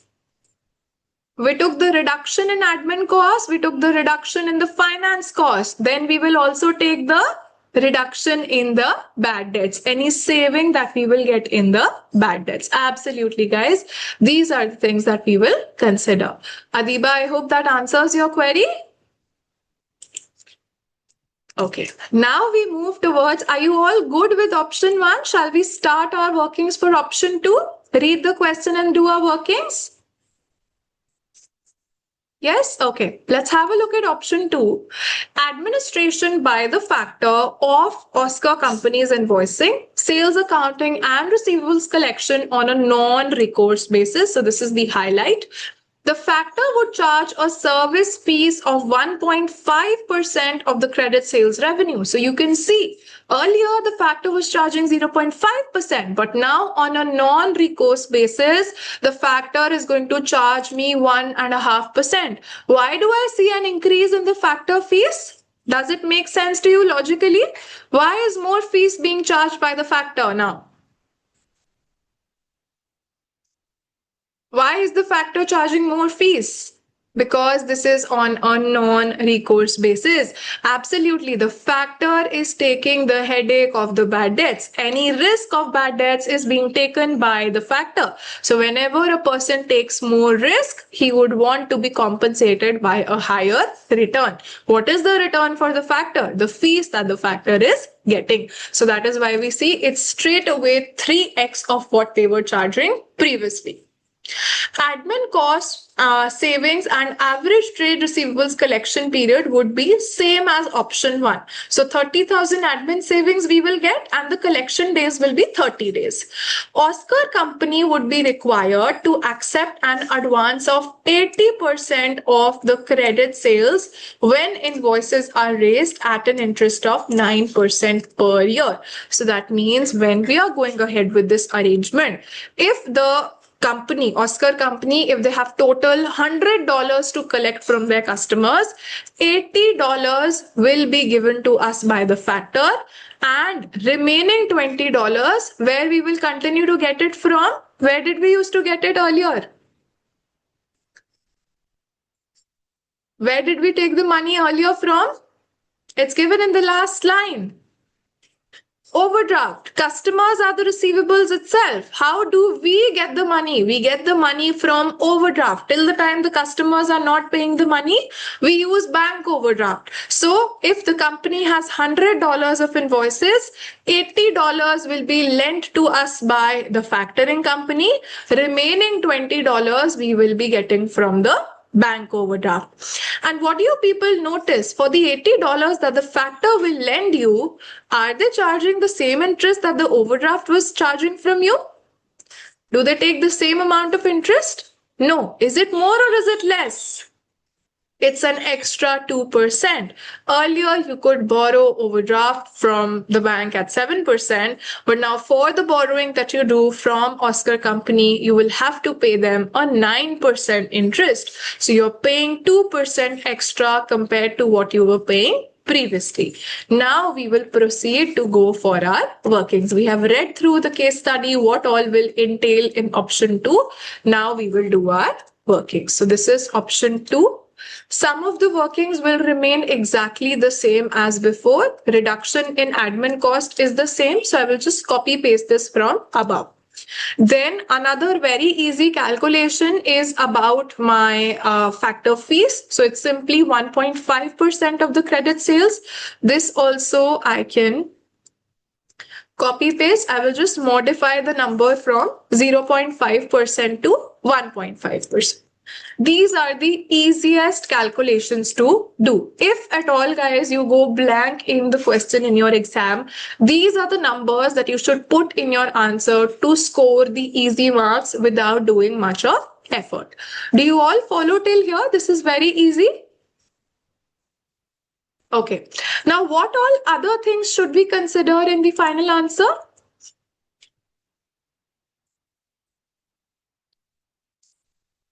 What all other things should we consider in the final answer? Bad debt saving, of course, we are going for the non-recourse arrangement. So we do not face any risk of bad debt. And then the finance cost. These two are the things that we will consider more over here. So we will go for the finance cost workings.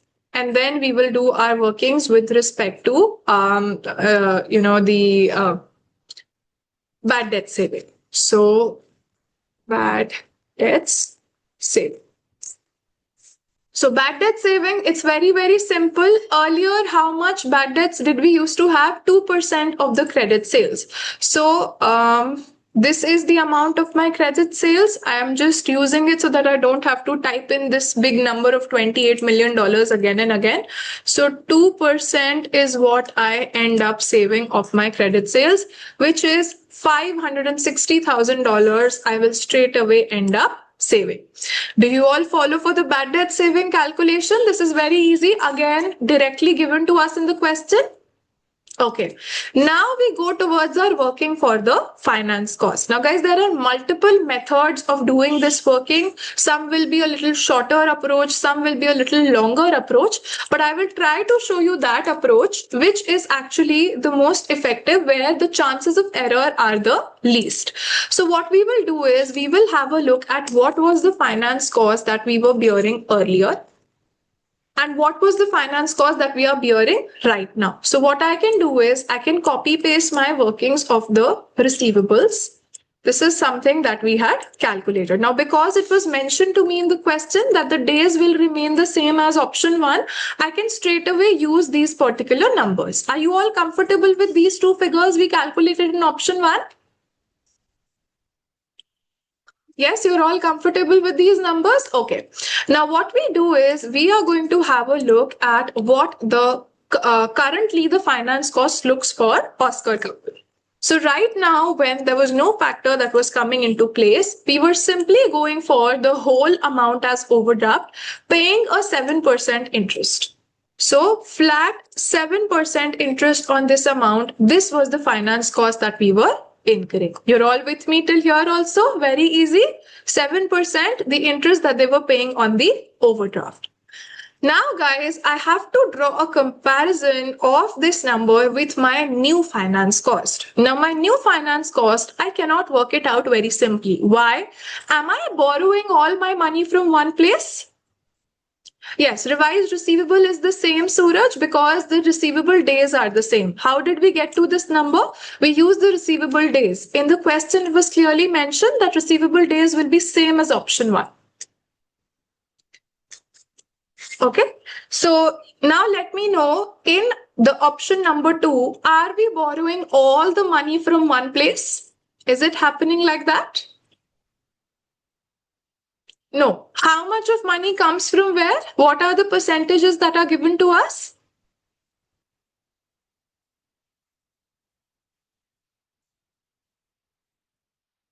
In what proportion? 80% and 20%. Who will lend me 80% money?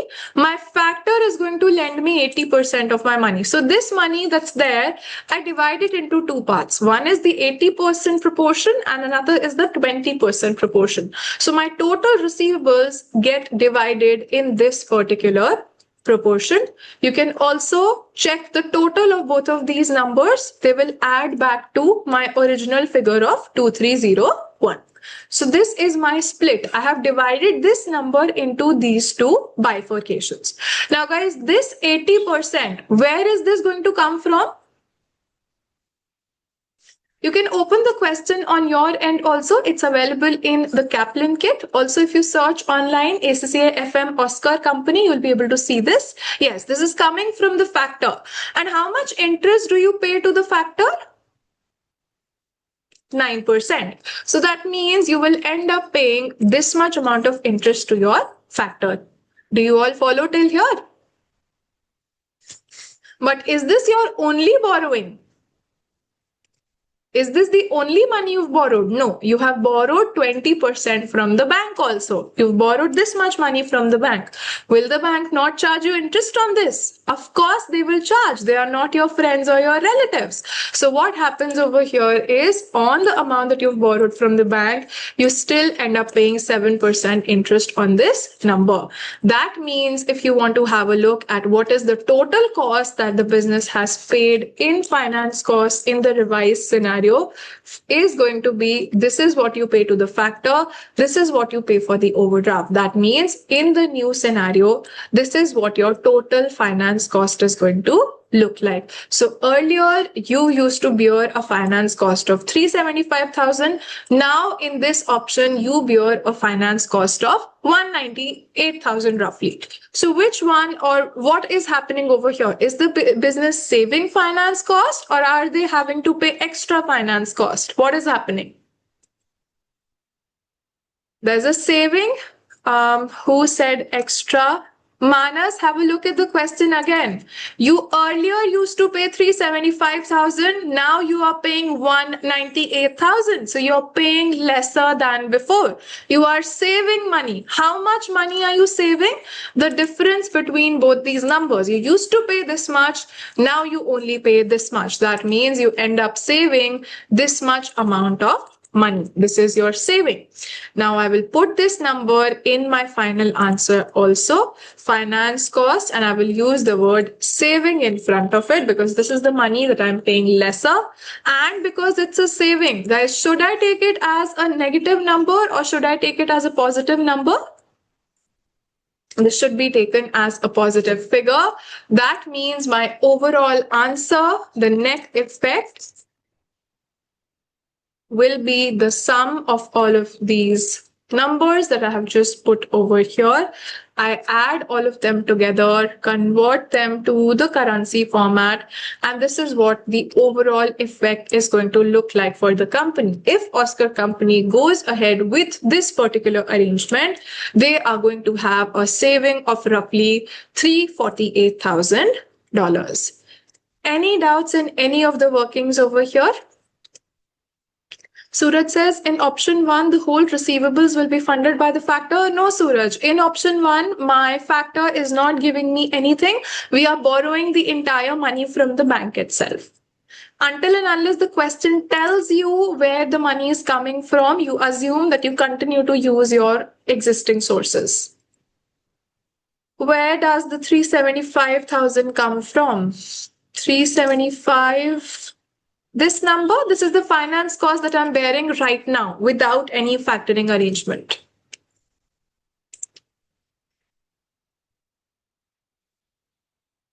Yes, these are the workings for option 2. You can have a look if you want me to clarify further on any of the workings. This is where majority of the students face difficulty. So you can take a minute or two. Let me know if you have any other doubts.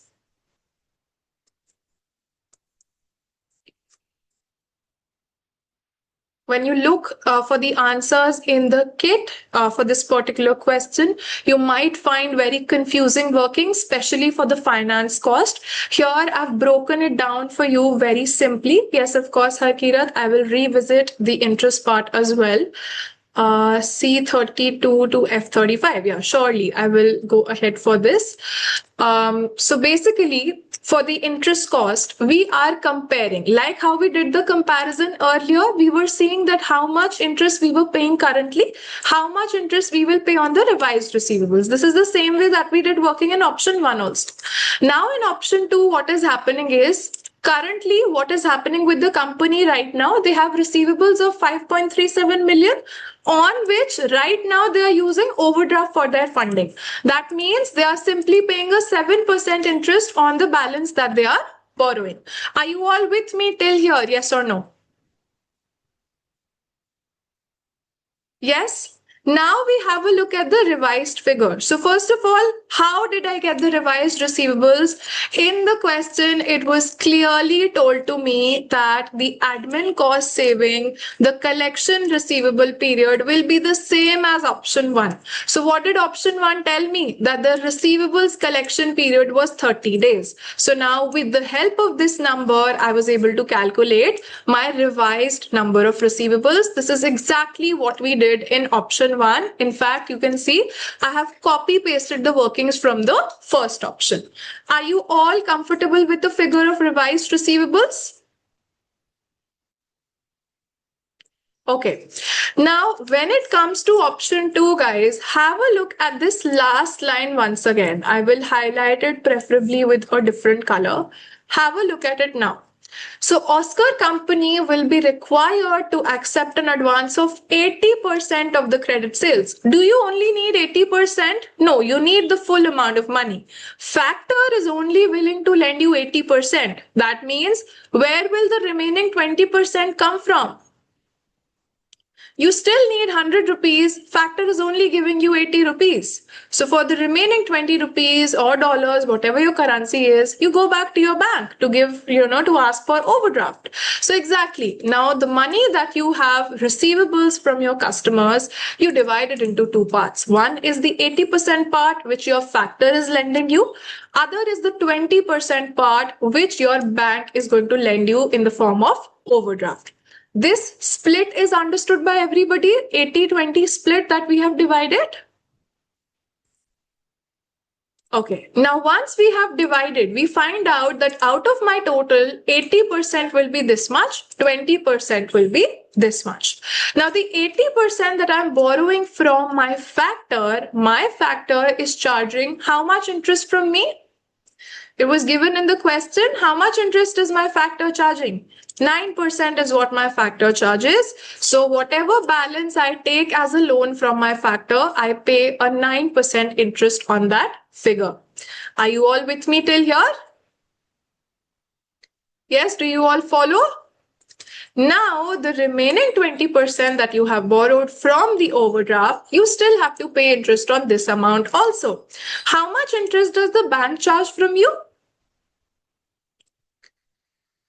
It's 7%. So on this amount, you are going to pay a 7% interest. So this is how we get this number. Comfortable with this also? Yeah.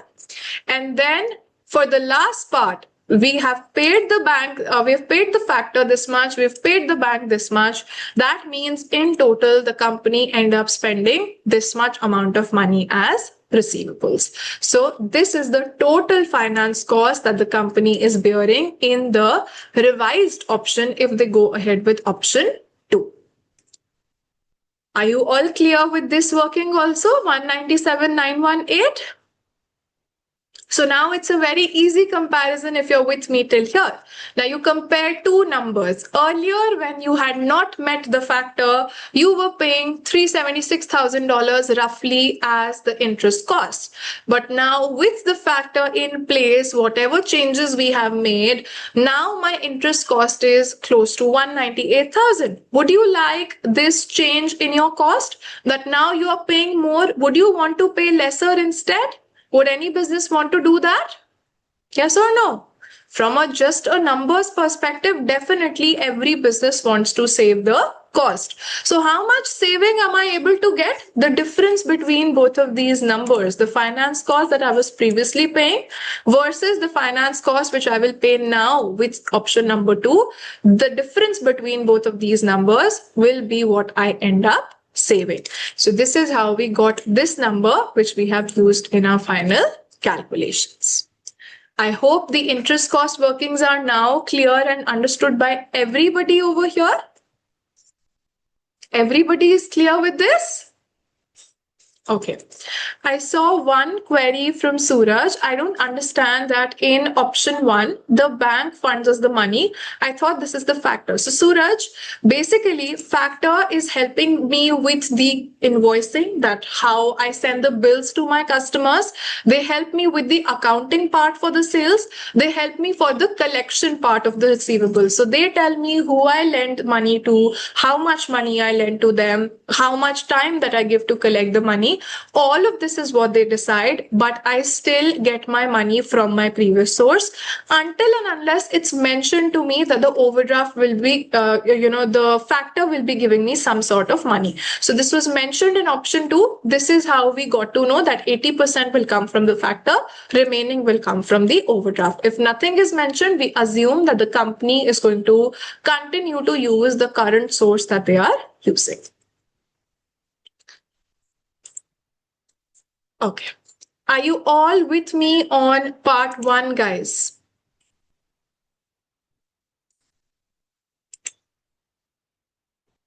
Okay. Now we move ahead to frame our answers for the next parts. Also, before we go ahead, are we done with the part A completely, or is there still something that we should do to get the full marks? What should we do? Yes, we are still left with the comment. Absolutely. So among option 1 and 2, option 1 gave you 104 or roughly $105,000 of saving, and option 2 gave you roughly $348,000 of saving. As a company, which option would you prefer to go for? Saving more money or saving lesser money? Saving more money, of course, and you end up saving more money in option 2. So what you will give as your recommendation is both of the options are financially acceptable, but Oscar company should go ahead with option 2 because it gives them the greatest benefit. So this is how we are going to draft our answer. No, Krish, it will not be option 1. Option 2 is giving me more benefit. So what I will write is, my comment will be both options are financially acceptable. However, Oscar company should opt for option 2 since it offers the greatest benefit. Right? So now we have completed the requirement fully. Yes, absolutely right. The length of the comment is sufficient for the number of marks that are available.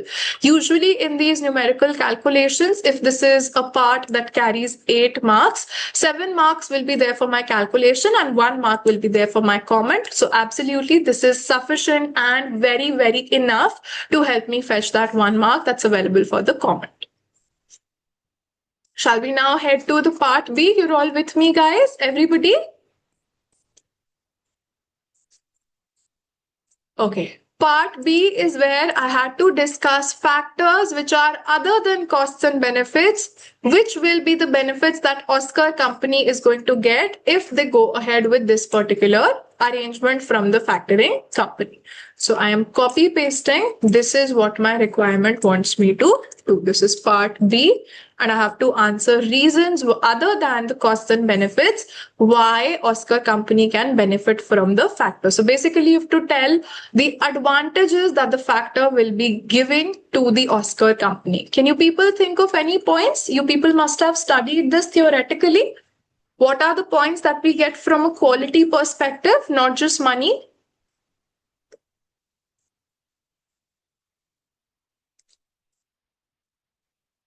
Bad debt saving, okay, bearing the risk of the bad debts. We benefit from the specialization of the factor. Time management gets better. Now the founders can focus on their actual work rather than chasing. Yes, focus on the core objective. Absolutely. Cash flows get better. Very good, Arhan. Definitely right. Absolutely. So basically, this requirement, if we go back to what the requirement was asking from us, they were for 6 marks. So what we should do is we should either try to write 3 points which are properly explained for 2 marks each, or what would be a safer approach will be to write 6 points which you are briefly explaining. How? I will show you how this answer will be drafted. Have a very close look at what I am doing. I will first create a subheading. I will talk about, let's suppose the very first point is, let me talk about management time. So management time. So I will say that Oscar company founders are right now spending their time chasing the receivables. This is, or further we can say, if a factoring agreement is entered into, this will be taken care of by the factor, freeing up the time of the founders to focus on the core strategic aspects of Oscar company. So you people can see how I have linked my answer to the scenario. It was given to me in the question that the founders are spending time doing this. So I've told them exactly how this will not benefit any random company. This will benefit Oscar company, or founders will save time to do the important areas on the growth side of the business. Right, absolutely. This is how we can explain for the first point. Then, guys, we can definitely come up with more points. Now, this point that I have drafted, this point is capable of scoring me 2 complete marks. Why? Because I have not just given any vague point, I have given a proper benefit of the factoring arrangement, especially in context of Oscar company. So, because this is a linked point, this is going to help me fetch 2 marks in my paper. Do you all follow? Do you see how I have linked it to the scenario? How I have also used the name of Oscar company multiple times in my answer? Adiba, what did you not understand? Yes, Shriya, like I am mentioning, this point will help you fetch 2 marks. The second line, so if we go ahead with this arrangement, Adiba, then it's mentioned that the factoring company will be taking care of the chasing of the receivables also. So right now, whatever work the founders are doing, they will not have to do that because the factor will be doing that. So the founders can focus on the main areas of the company, thinking about the strategy, the growth of the company. Okay. Now we will move towards some more points that can be drafted. We can also talk about the specialization of the factor. Specialization.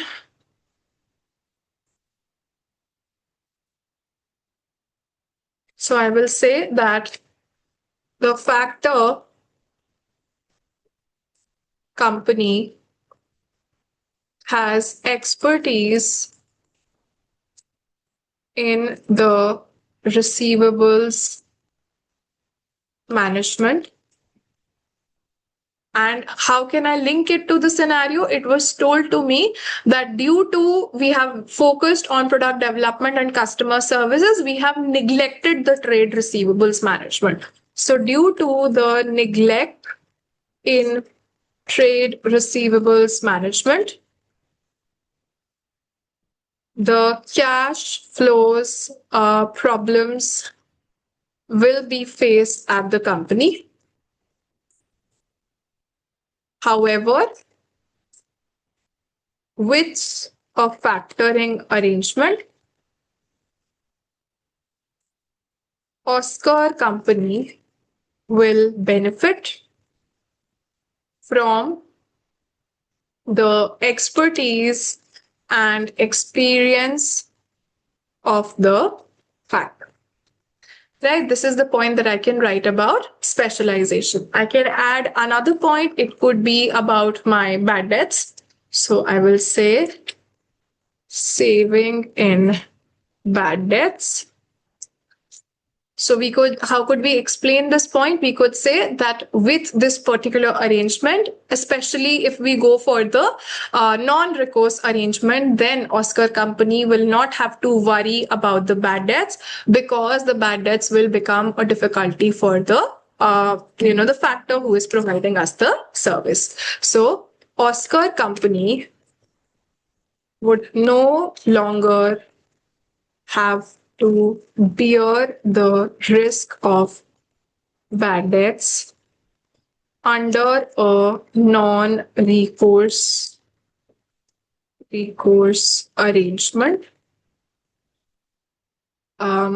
This will, or you can say that, how can I link it to the scenario? It was told to me that right now, who are my major customers?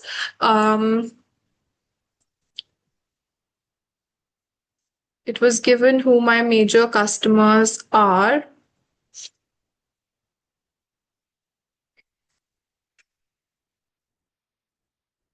Guys, can you find that line where it was written who the major customers are?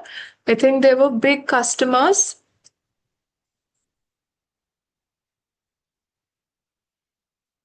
Yeah, its major customers are large multinational manufacturing companies who are late in paying for their invoices. So what we can say is that with a factoring arrangement, they are going to get the benefit that in case there are any bad debts, we are a small company who are catering to the large companies. So we have a very big risk that we are facing. But if we go ahead with this, then we will not have to worry about the bad debts.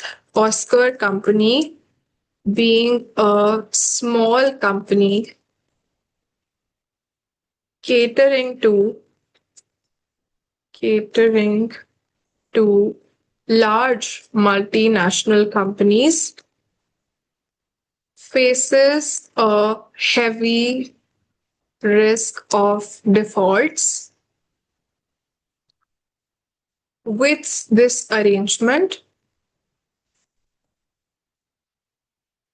Oscar company will not have to worry about the same, since it will be borne by the factor.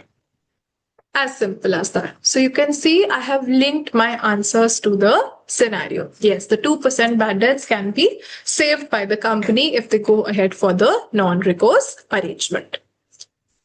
So this is how we will frame this answer. Obviously, you can write more points and you can explain them on the similar lines like I have shown you people for the 3 points that I have drafted. So far, so good, guys. Do you all follow?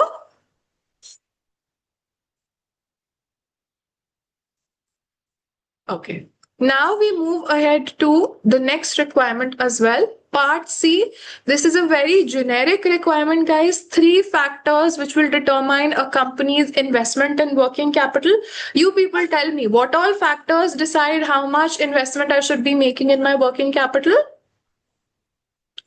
This is a very generic answer. You'll find it in the books, in the kits, on the study hub. So I will not show you how this answer has to be drafted. I think you will find this people in the theory document also, which I've shared with the enrolled students. Nature of business, terms of trade, cash operating cycle. Yes, very good. What else? Three factors have to be discussed. Let's discuss many possible things. Nature of industry, working capital cycle, we've spoken about how efficiently we are managing the working capital. Yes, absolutely. My working capital investment policy, how much investment do I make? If I invest heavily in my assets, then I will need more working capital. If I go for an aggressive policy where I make too little investment in my working capital, then I will need lesser amount of money. Absolutely. Management between the profitability and liability. Yes, these are some of the factors that we can talk about. Only three are needed. But then, guys, if only three are needed, can I just leave the subheadings or just maybe explain one sentence and I can expect to get a full 6 marks over here? Do you think that will be possible? Absolutely not. To get 2 marks per point, I should be explaining the point very properly so that the examiner is convinced that I deserve 2 marks for that particular answer. So ideally, there should be at least 3 to 4 sentences that you should frame for the answer that you 1 point that you want to score 2 marks in. Okay? Do you all follow?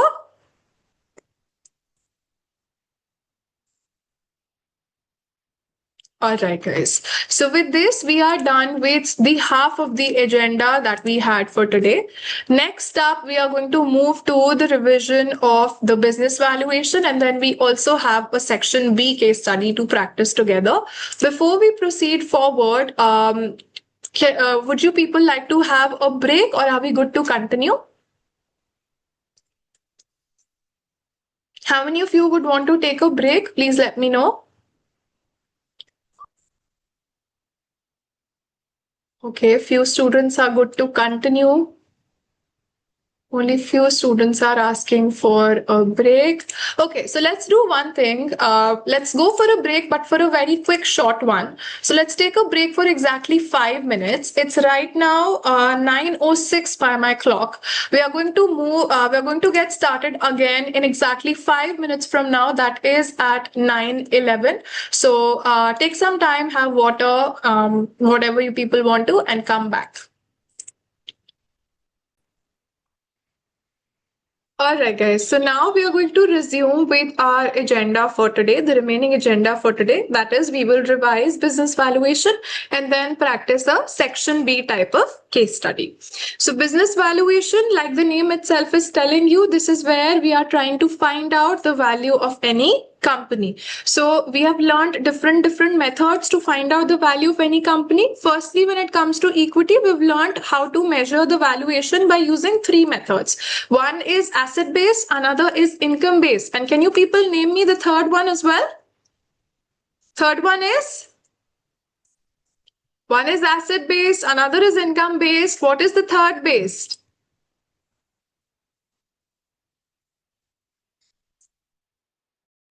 Come on, guys. I expect you people to do better. One more way we have learned. That's the cash flow based valuation. And as part of that, we have learned the dividend valuation model. Absolutely. So the very first one, asset based, like the name itself is telling you, here the value of equity is found out using the assets of the company. So within this also, we had learned 3 methods: net book value, net realizable value, and then the net cost, net replacement cost. Net book value, we simply take the assets and from that we take away the liabilities, whatever values we have in the books of accounts. So not market value, not what their practical real life value would be, just whatever is the book value. That is what we consider. Then in the NRV method, are these both methods the same? The net book value and the NRV method? Are they the same? No. What is the difference? What is NRV?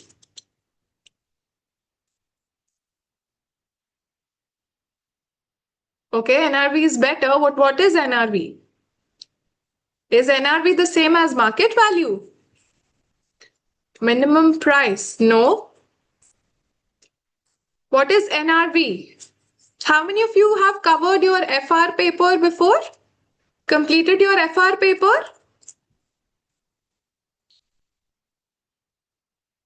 Nobody has done FR paper.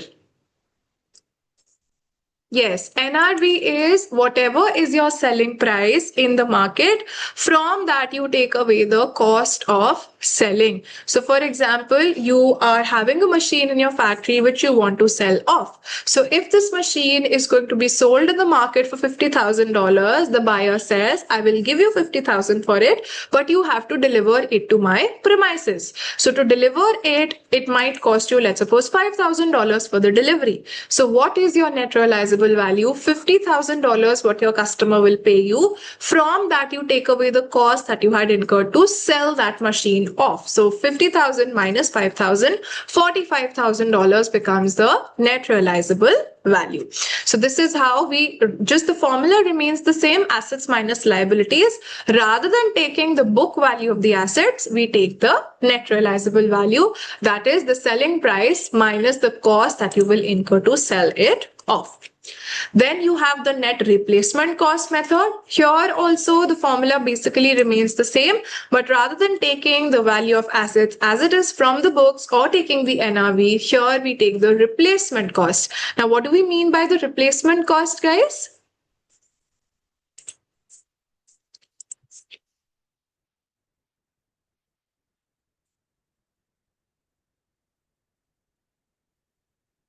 What do we mean by replacement cost? Come on.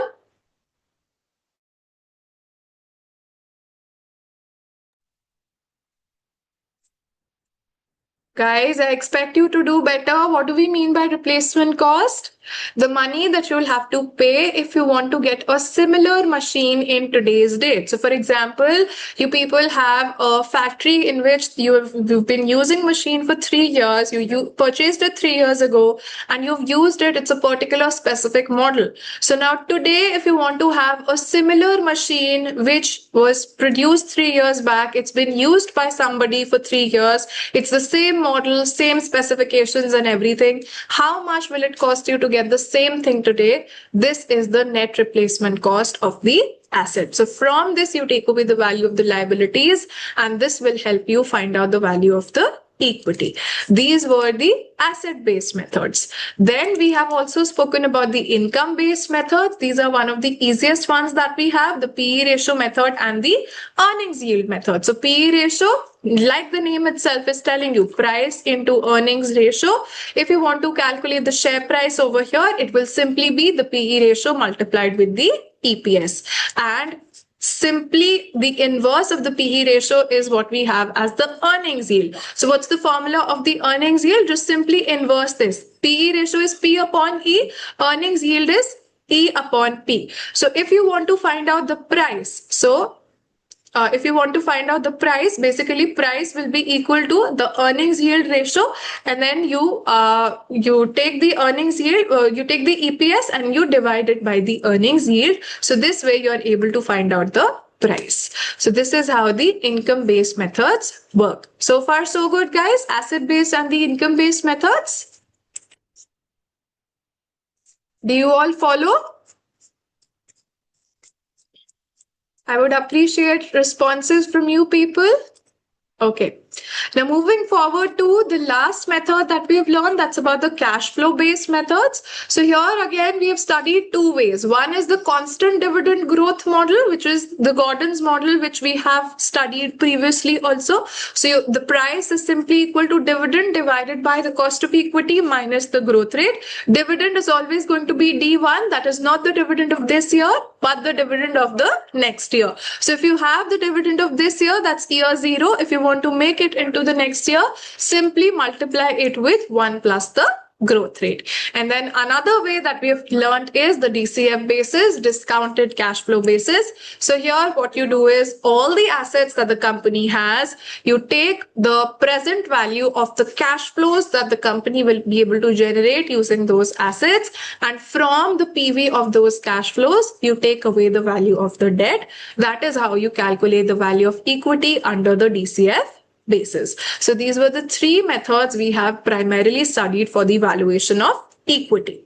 Then we had also studied about the debt valuation methods. Here the formulae are pretty straightforward. For preference shares, the price will be dividend divided by the cost of the preference shares. For irredeemable loan notes, it will simply be the interest divided by the cost of the irredeemable loan notes. And for the redeemable loan notes and the convertible loan notes, we will simply take the present value of all of the future cash flows that will be received by the investors. So these are the things that we are going to consider. And lastly, is this all the methods that we have learned? Is it something that we practically use in the real world also? To some extent, yes. But there are some other practical factors also that are used in the real world. That means there are some things apart from these methods which also affect the valuation. So we've studied different factors which affect us: marketability, liquidity, the market cap of the company, what are the different information sources, where am I getting that information from, what all information is available, all of these things. And then we had also studied about some of the behavioral aspects which create an effect on the markets. So we had studied about how the investors can be irrational. We had studied about how for the taxation, for the taxation benefits, the people go for the January effect. That means I sell my loss making shares in the month of December and then I buy them back again in the month of January, so that the loss gets booked in my books of accounts and I'm able to claim some sort of tax benefit because of it. Then some of the investors will overreact excessively to a good news or a bad news, which is the overreaction effect. Sometimes the people will follow each other's strategies, so they will do herding. Sometimes I will go for noise trading. That means I will not do my own research. I will simply react to the news that's happening around me. Loss aversion means I will prefer to invest in such a company wherein they may be making small amounts but profits every year consistently, rather than investing in a company which could make good profits in some years but possibly losses in some of the other years. That's the loss aversion.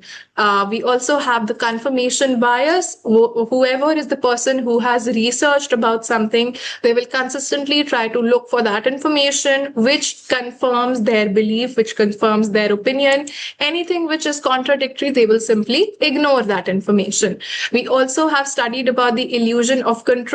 A certain number of traders, investors who trade in big quantities in the market, they think that they have some sort of a control over the market, but this is an illusion.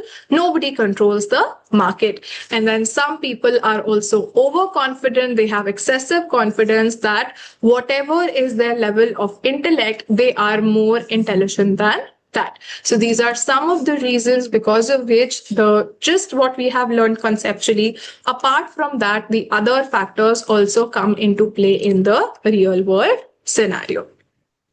Do you all follow till here? Are you all with me?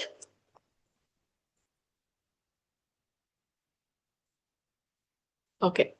Now, before we move ahead with the question practice, I would like to give you people some tips when it comes to the section B type of questions. Firstly, guys, you should read the scenario carefully. Now, see, in section C, I told you to read the requirements. But when it comes to section B, I'm telling you people to read the scenario first. You highlight any useful information which could be used in answering the questions.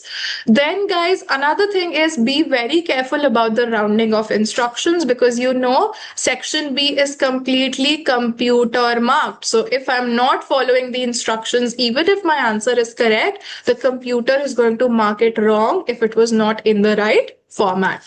And last but not the least, I have to take very good care of the time management. One section B case study will carry 10 marks. So 10 times 1.8 will give me 18 minutes that I have to answer my section B sort of a case study.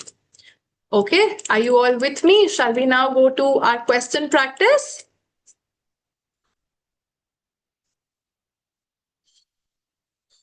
Okay, so this is the question that we are going to practice together.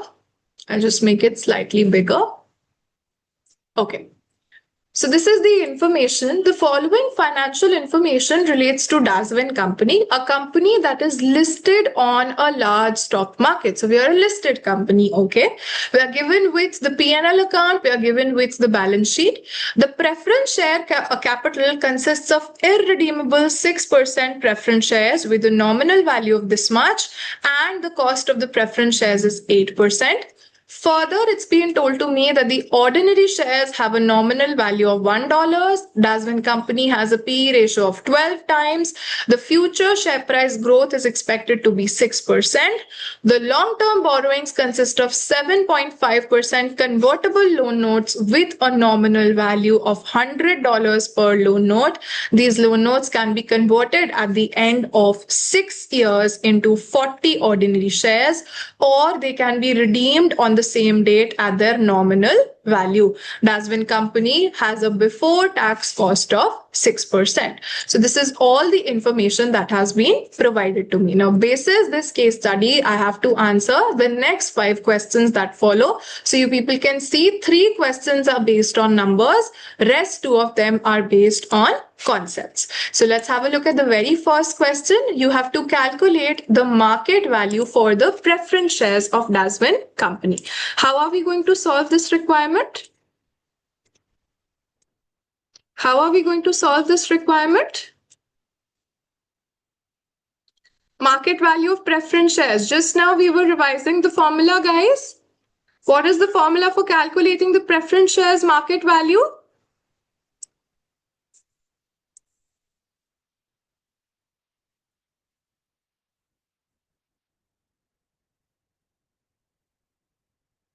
Yes, dividend divided by the cost of the preference shares. So how do we find out the dividend? It's given to me in the question that the preference shares are 6% preference shares. So if this is the nominal value, then dividend will be equal to 6% of $0.5, which will give you, if you do this on your calculator, I'm just not sure about the number of zeros that will be there. 6 by 100 into 0.5 will give you 0.03. So 0.03 is your dividend divided by the cost of your preference shares, which is directly given to you as 8%. So 0.03, if you divide this with 8%, you're going to get 0.375. So 0.375 is the value of one share. But if you see, I have to give the total market value. How can I get to the total market value, guys? If I know the value of one share, I will multiply it with the number of shares. So now I need to know how many are the number of shares. How do I find out the number of shares, guys? Number of shares will simply be equal to the total nominal value. Number of shares is equal to total nominal value divided by the nominal value per share. So the total nominal value for the preference share capital is $10 million divided by 0.5. So 10 divided by 0.5 is going to tell me that there are 20 million number of shares which they have issued. So if one share is worth, we had calculated as 0.375, then total number of shares will be 0.375 into 20, which will give you people option A as your final answer.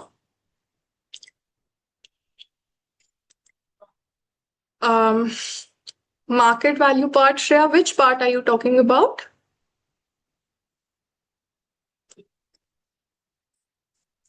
Market value of one share will simply be dividend divided by the cost of preference shares. So 0.03 divided by 8%, this will give you 0.375. Was this your query?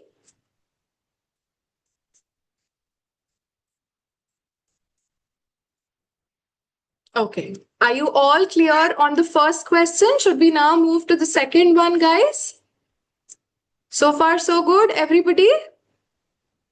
Adiba, Agnes, Ananya, Anas, Brittany, Dhruti, Fatima.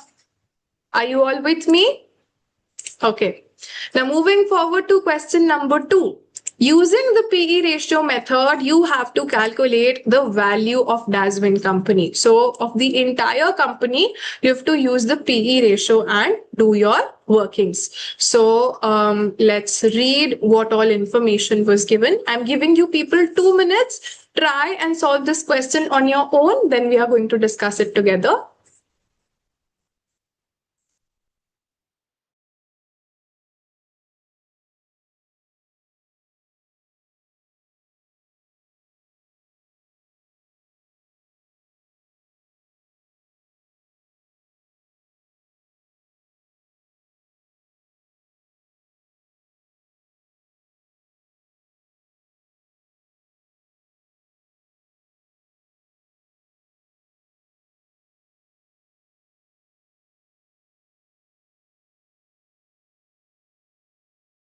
This is all the information that you need.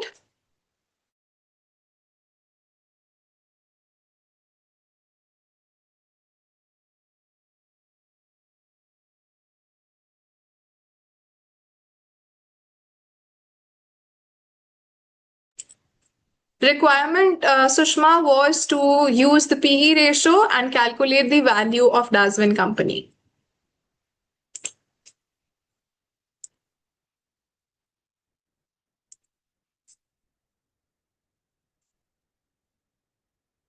Any answers yet?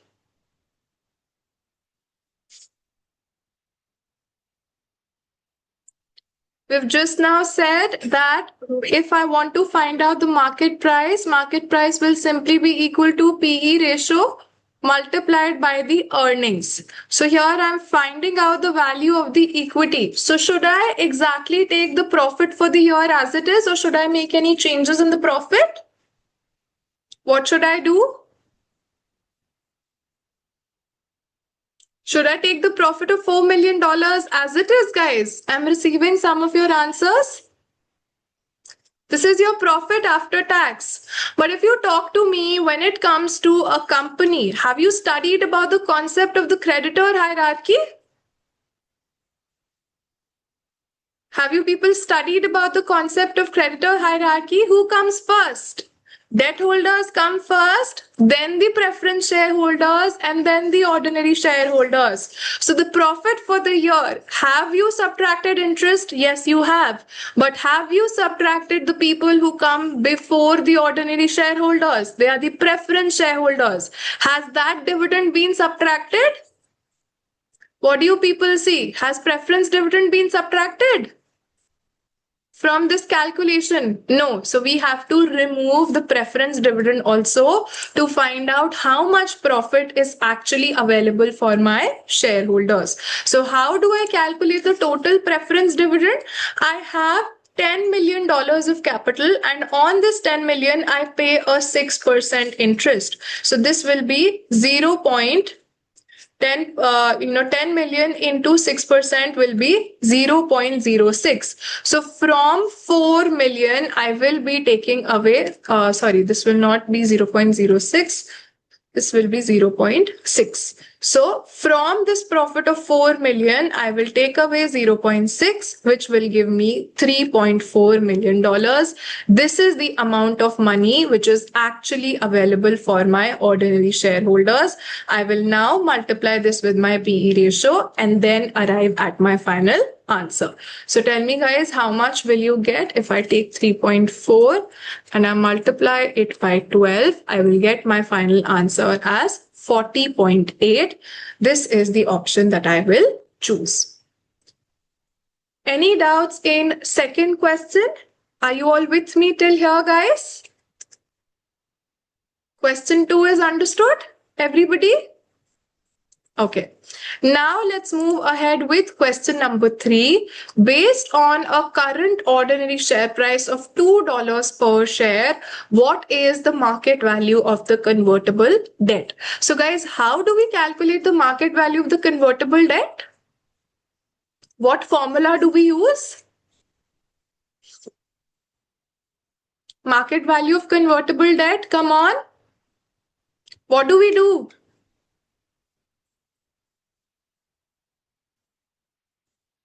Just now we have revised. Is it? Manas, you need to rethink. Others, how do we calculate the market value of the convertibles?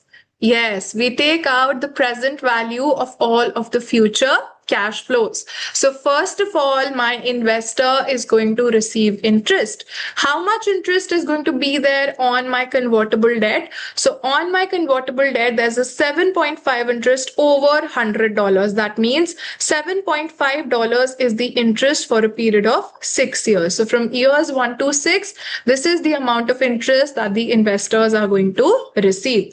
Further, my investors will have the option of the conversion. So we'll have to take the higher of the conversion value or the redemption value. It's given to me in the question. I'm removing the previous workings so that we have the space to do more workings.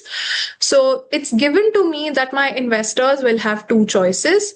Either they will get the 40 shares or they are going to get the redemption at the nominal value. Nominal value is $100. If they get 40 shares, let me see how much money they will be getting. So it's given to me that right now the share price is $2. When is conversion going to happen, guys? Is the conversion happening today?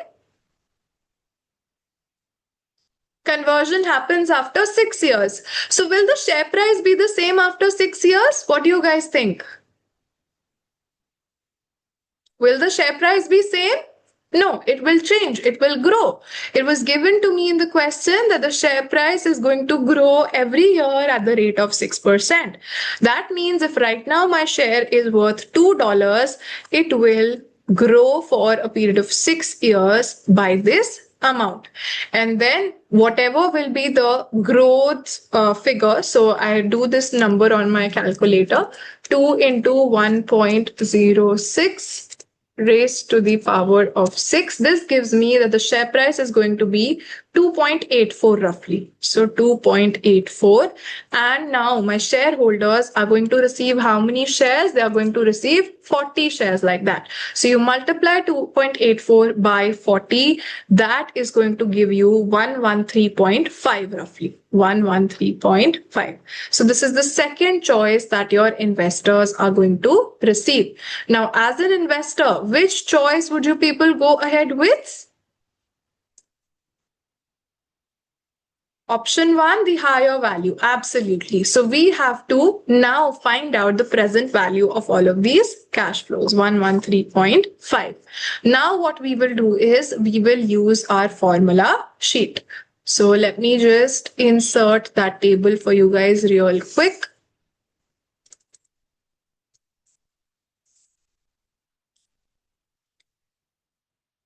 So this is the sheet that will be given to you in your exam day. Also, firstly, when I'm calculating my PV of the $7.50 of interest, can you people let me know, will I be considering the annuity table or should I consider the PV table?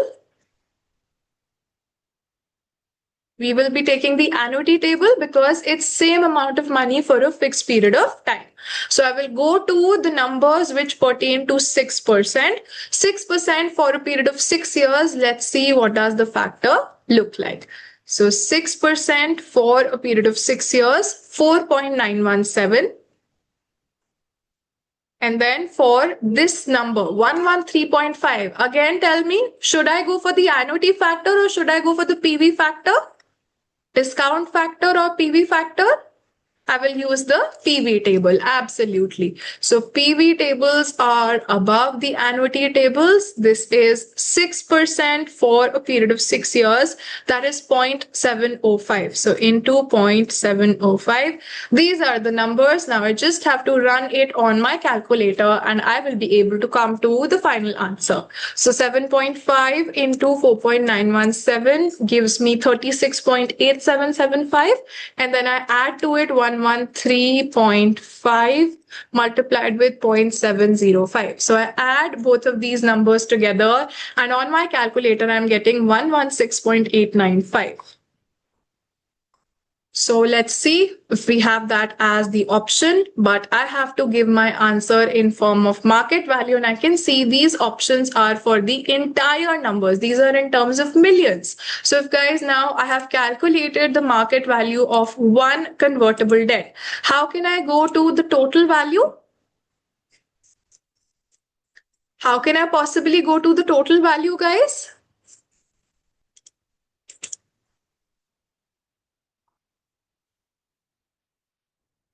Let me know very quickly. How can I go to the total value? We've done this previously also. In the first question, multiply with the number of convertible debt that the company has in issue. So you people can see long-term borrowings are there, which are $18 million. Loan notes nominal value is $100. So that means 18 divided by 100 will give me the number of loan notes. That is 0.18 million number of loan notes. So that means I will multiply this with 116.895. Let's see how much am I getting over there. Into 0.18 gives me 21.0411 on my calculator. So I am over here going to opt for option C. Option C is 21.0. So option C will be my final answer. Any doubts in question number 3? Are you all with me till here, everybody? Okay. Now we move forward with the fourth and the second last question for today. In relation to the information requirements for valuing shares, which of the following statements is correct? So I want you people to go through all these statements one by one and let me know what you think is the answer. Then we discuss this together.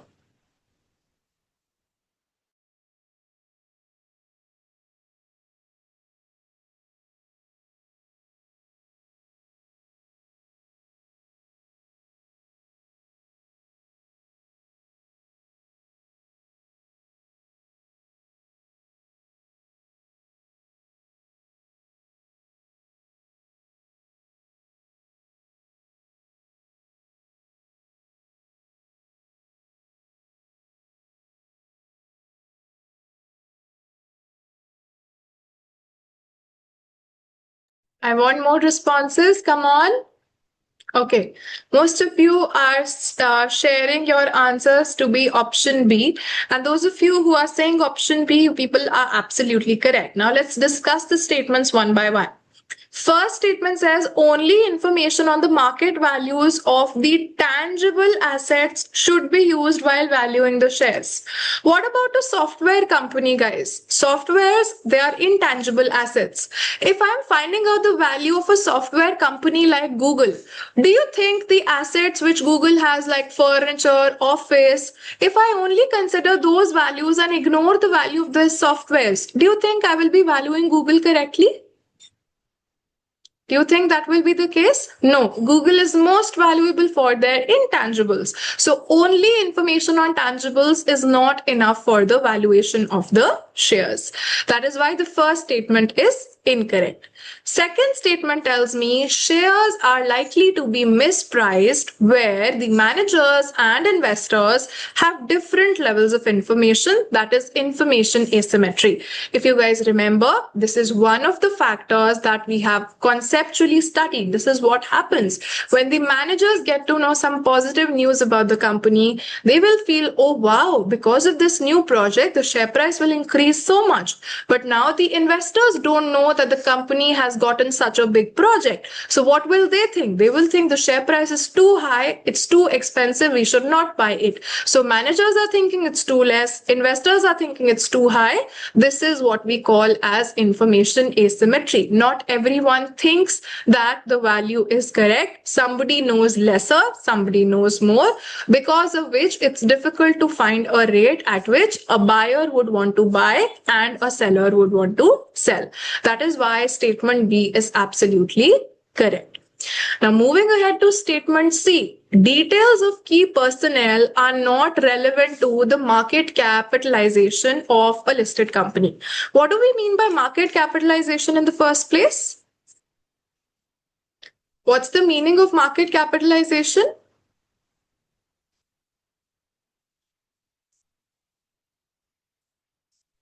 Market price into the number of shares. Absolutely right. Absolutely. So if, for example, I ask you people, go a little bit back in time.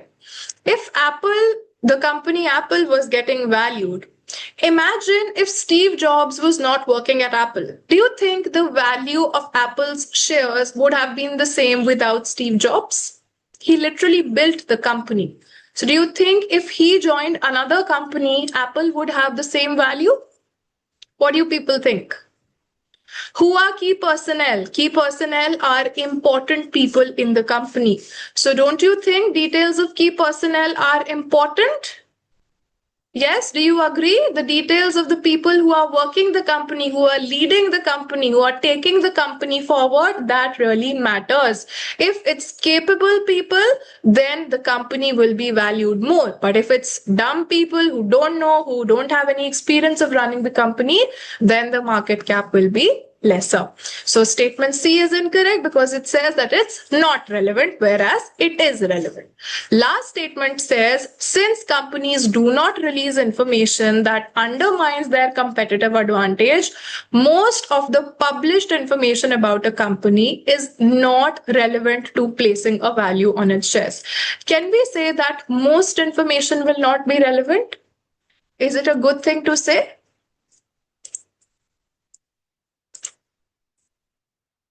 No. Even though, yes, definitely they will not share their competitive advantage. If you talk about the financial statements of Pepsi and Coca-Cola, they will not release their secret recipe. But still, the information that they publish, the information that they tell us, that will help us find out the value of the company. So that is why statement D is incorrect. And my answer has to be option B.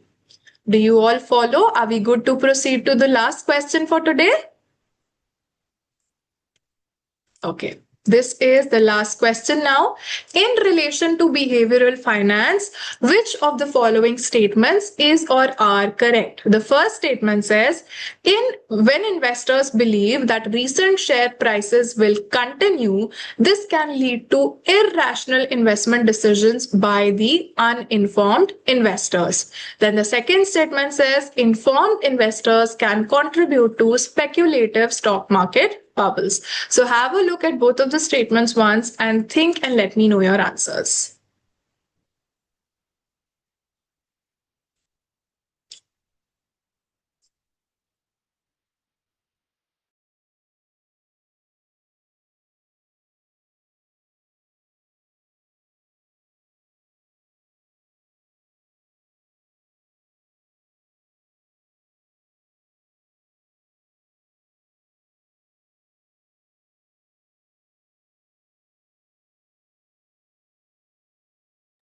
Okay, most of you are coming up with your answers and you people are saying C. Option C is absolutely correct. First statement says when investors believe that the share prices will continue to increase, this can lead to irrational decisions. Yes, absolutely very right, Niyati. This was going to be the question that I would have asked you people, that what aspect of behavioral finance is this covering? So this is something which we've covered exactly as part of the momentum effect. What is the momentum effect? That whatever price rises are happening, investors believe that they will continue to happen. They will keep making investments thinking that whatever is increasing, it will keep on increasing. So first statement is absolutely right. We've studied this as the momentum effect. Second statement tells you informed investors can contribute to the speculative stock market bubble. So you all know what is a bubble?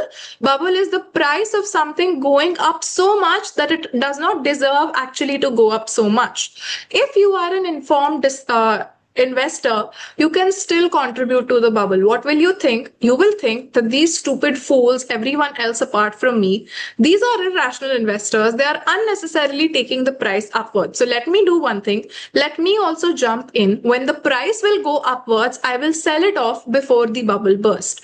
This is what the informed investors will do to try to make a gain. So even they are acting as a irrational investor. This statement is also true. Hence, your final answer for this particular requirement will be option C. Both the statements over here are absolutely correct. Okay, do you all follow? All clear, everybody?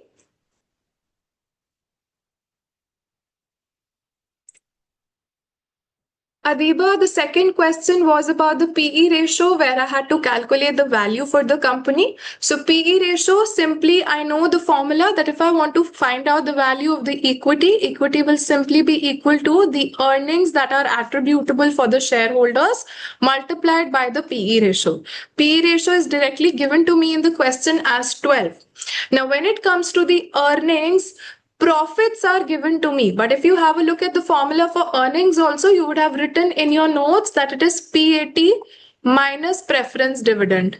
So right now, preference dividend has not been subtracted. If you have a look at this, finance cost is taken, taxes are taken, but preference dividend is not yet subtracted. So we calculate the preference dividend. Preference capital is 10% or $10 million. On that, I pay an interest of 6%. So from my profit of 4 million, I take away the interest that I pay and then I use this profit, multiply this by 12 to get to my final answer.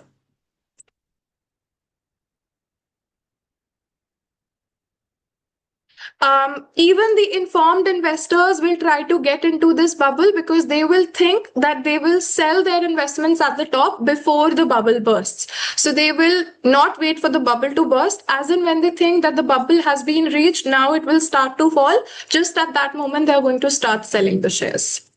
That's why the second statement is true. They will go for irrational decisions also. If you people have any other queries, please let me know. Otherwise, this is where we will stop for today. I'll see you people tomorrow, same time, to continue with our agenda for day 2. Yes, I will share the Excel sheet in the group also.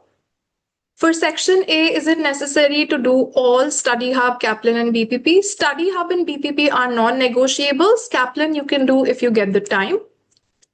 So yeah, definitely the bubble has to burst. It will burst, but these investors, they think that they will, sell their shares before the bubble bursts. Before the prices come down, they are going to sell it off. Adiba, I'm not sure I understand what you're saying. Can you please maybe try to reframe?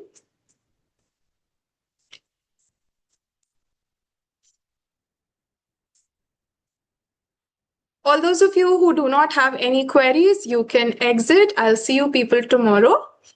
For section C, if the question comes from working capital and NPV, so theory will also relate to similar chapter. Usually, Sayed, yes, but they can test you on anything which is related to that case study. So maybe in NPV, I can play around something about risk and uncertainty.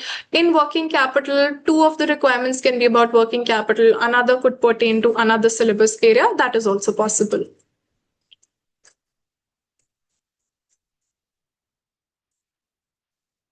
Okay, so I hope that I have been able to answer most of your queries. If still you people have any queries, you can let me know. Tomorrow as well, we will be having the time for the doubts. And you can ask any queries on the group also. I'll try to respond to most of you.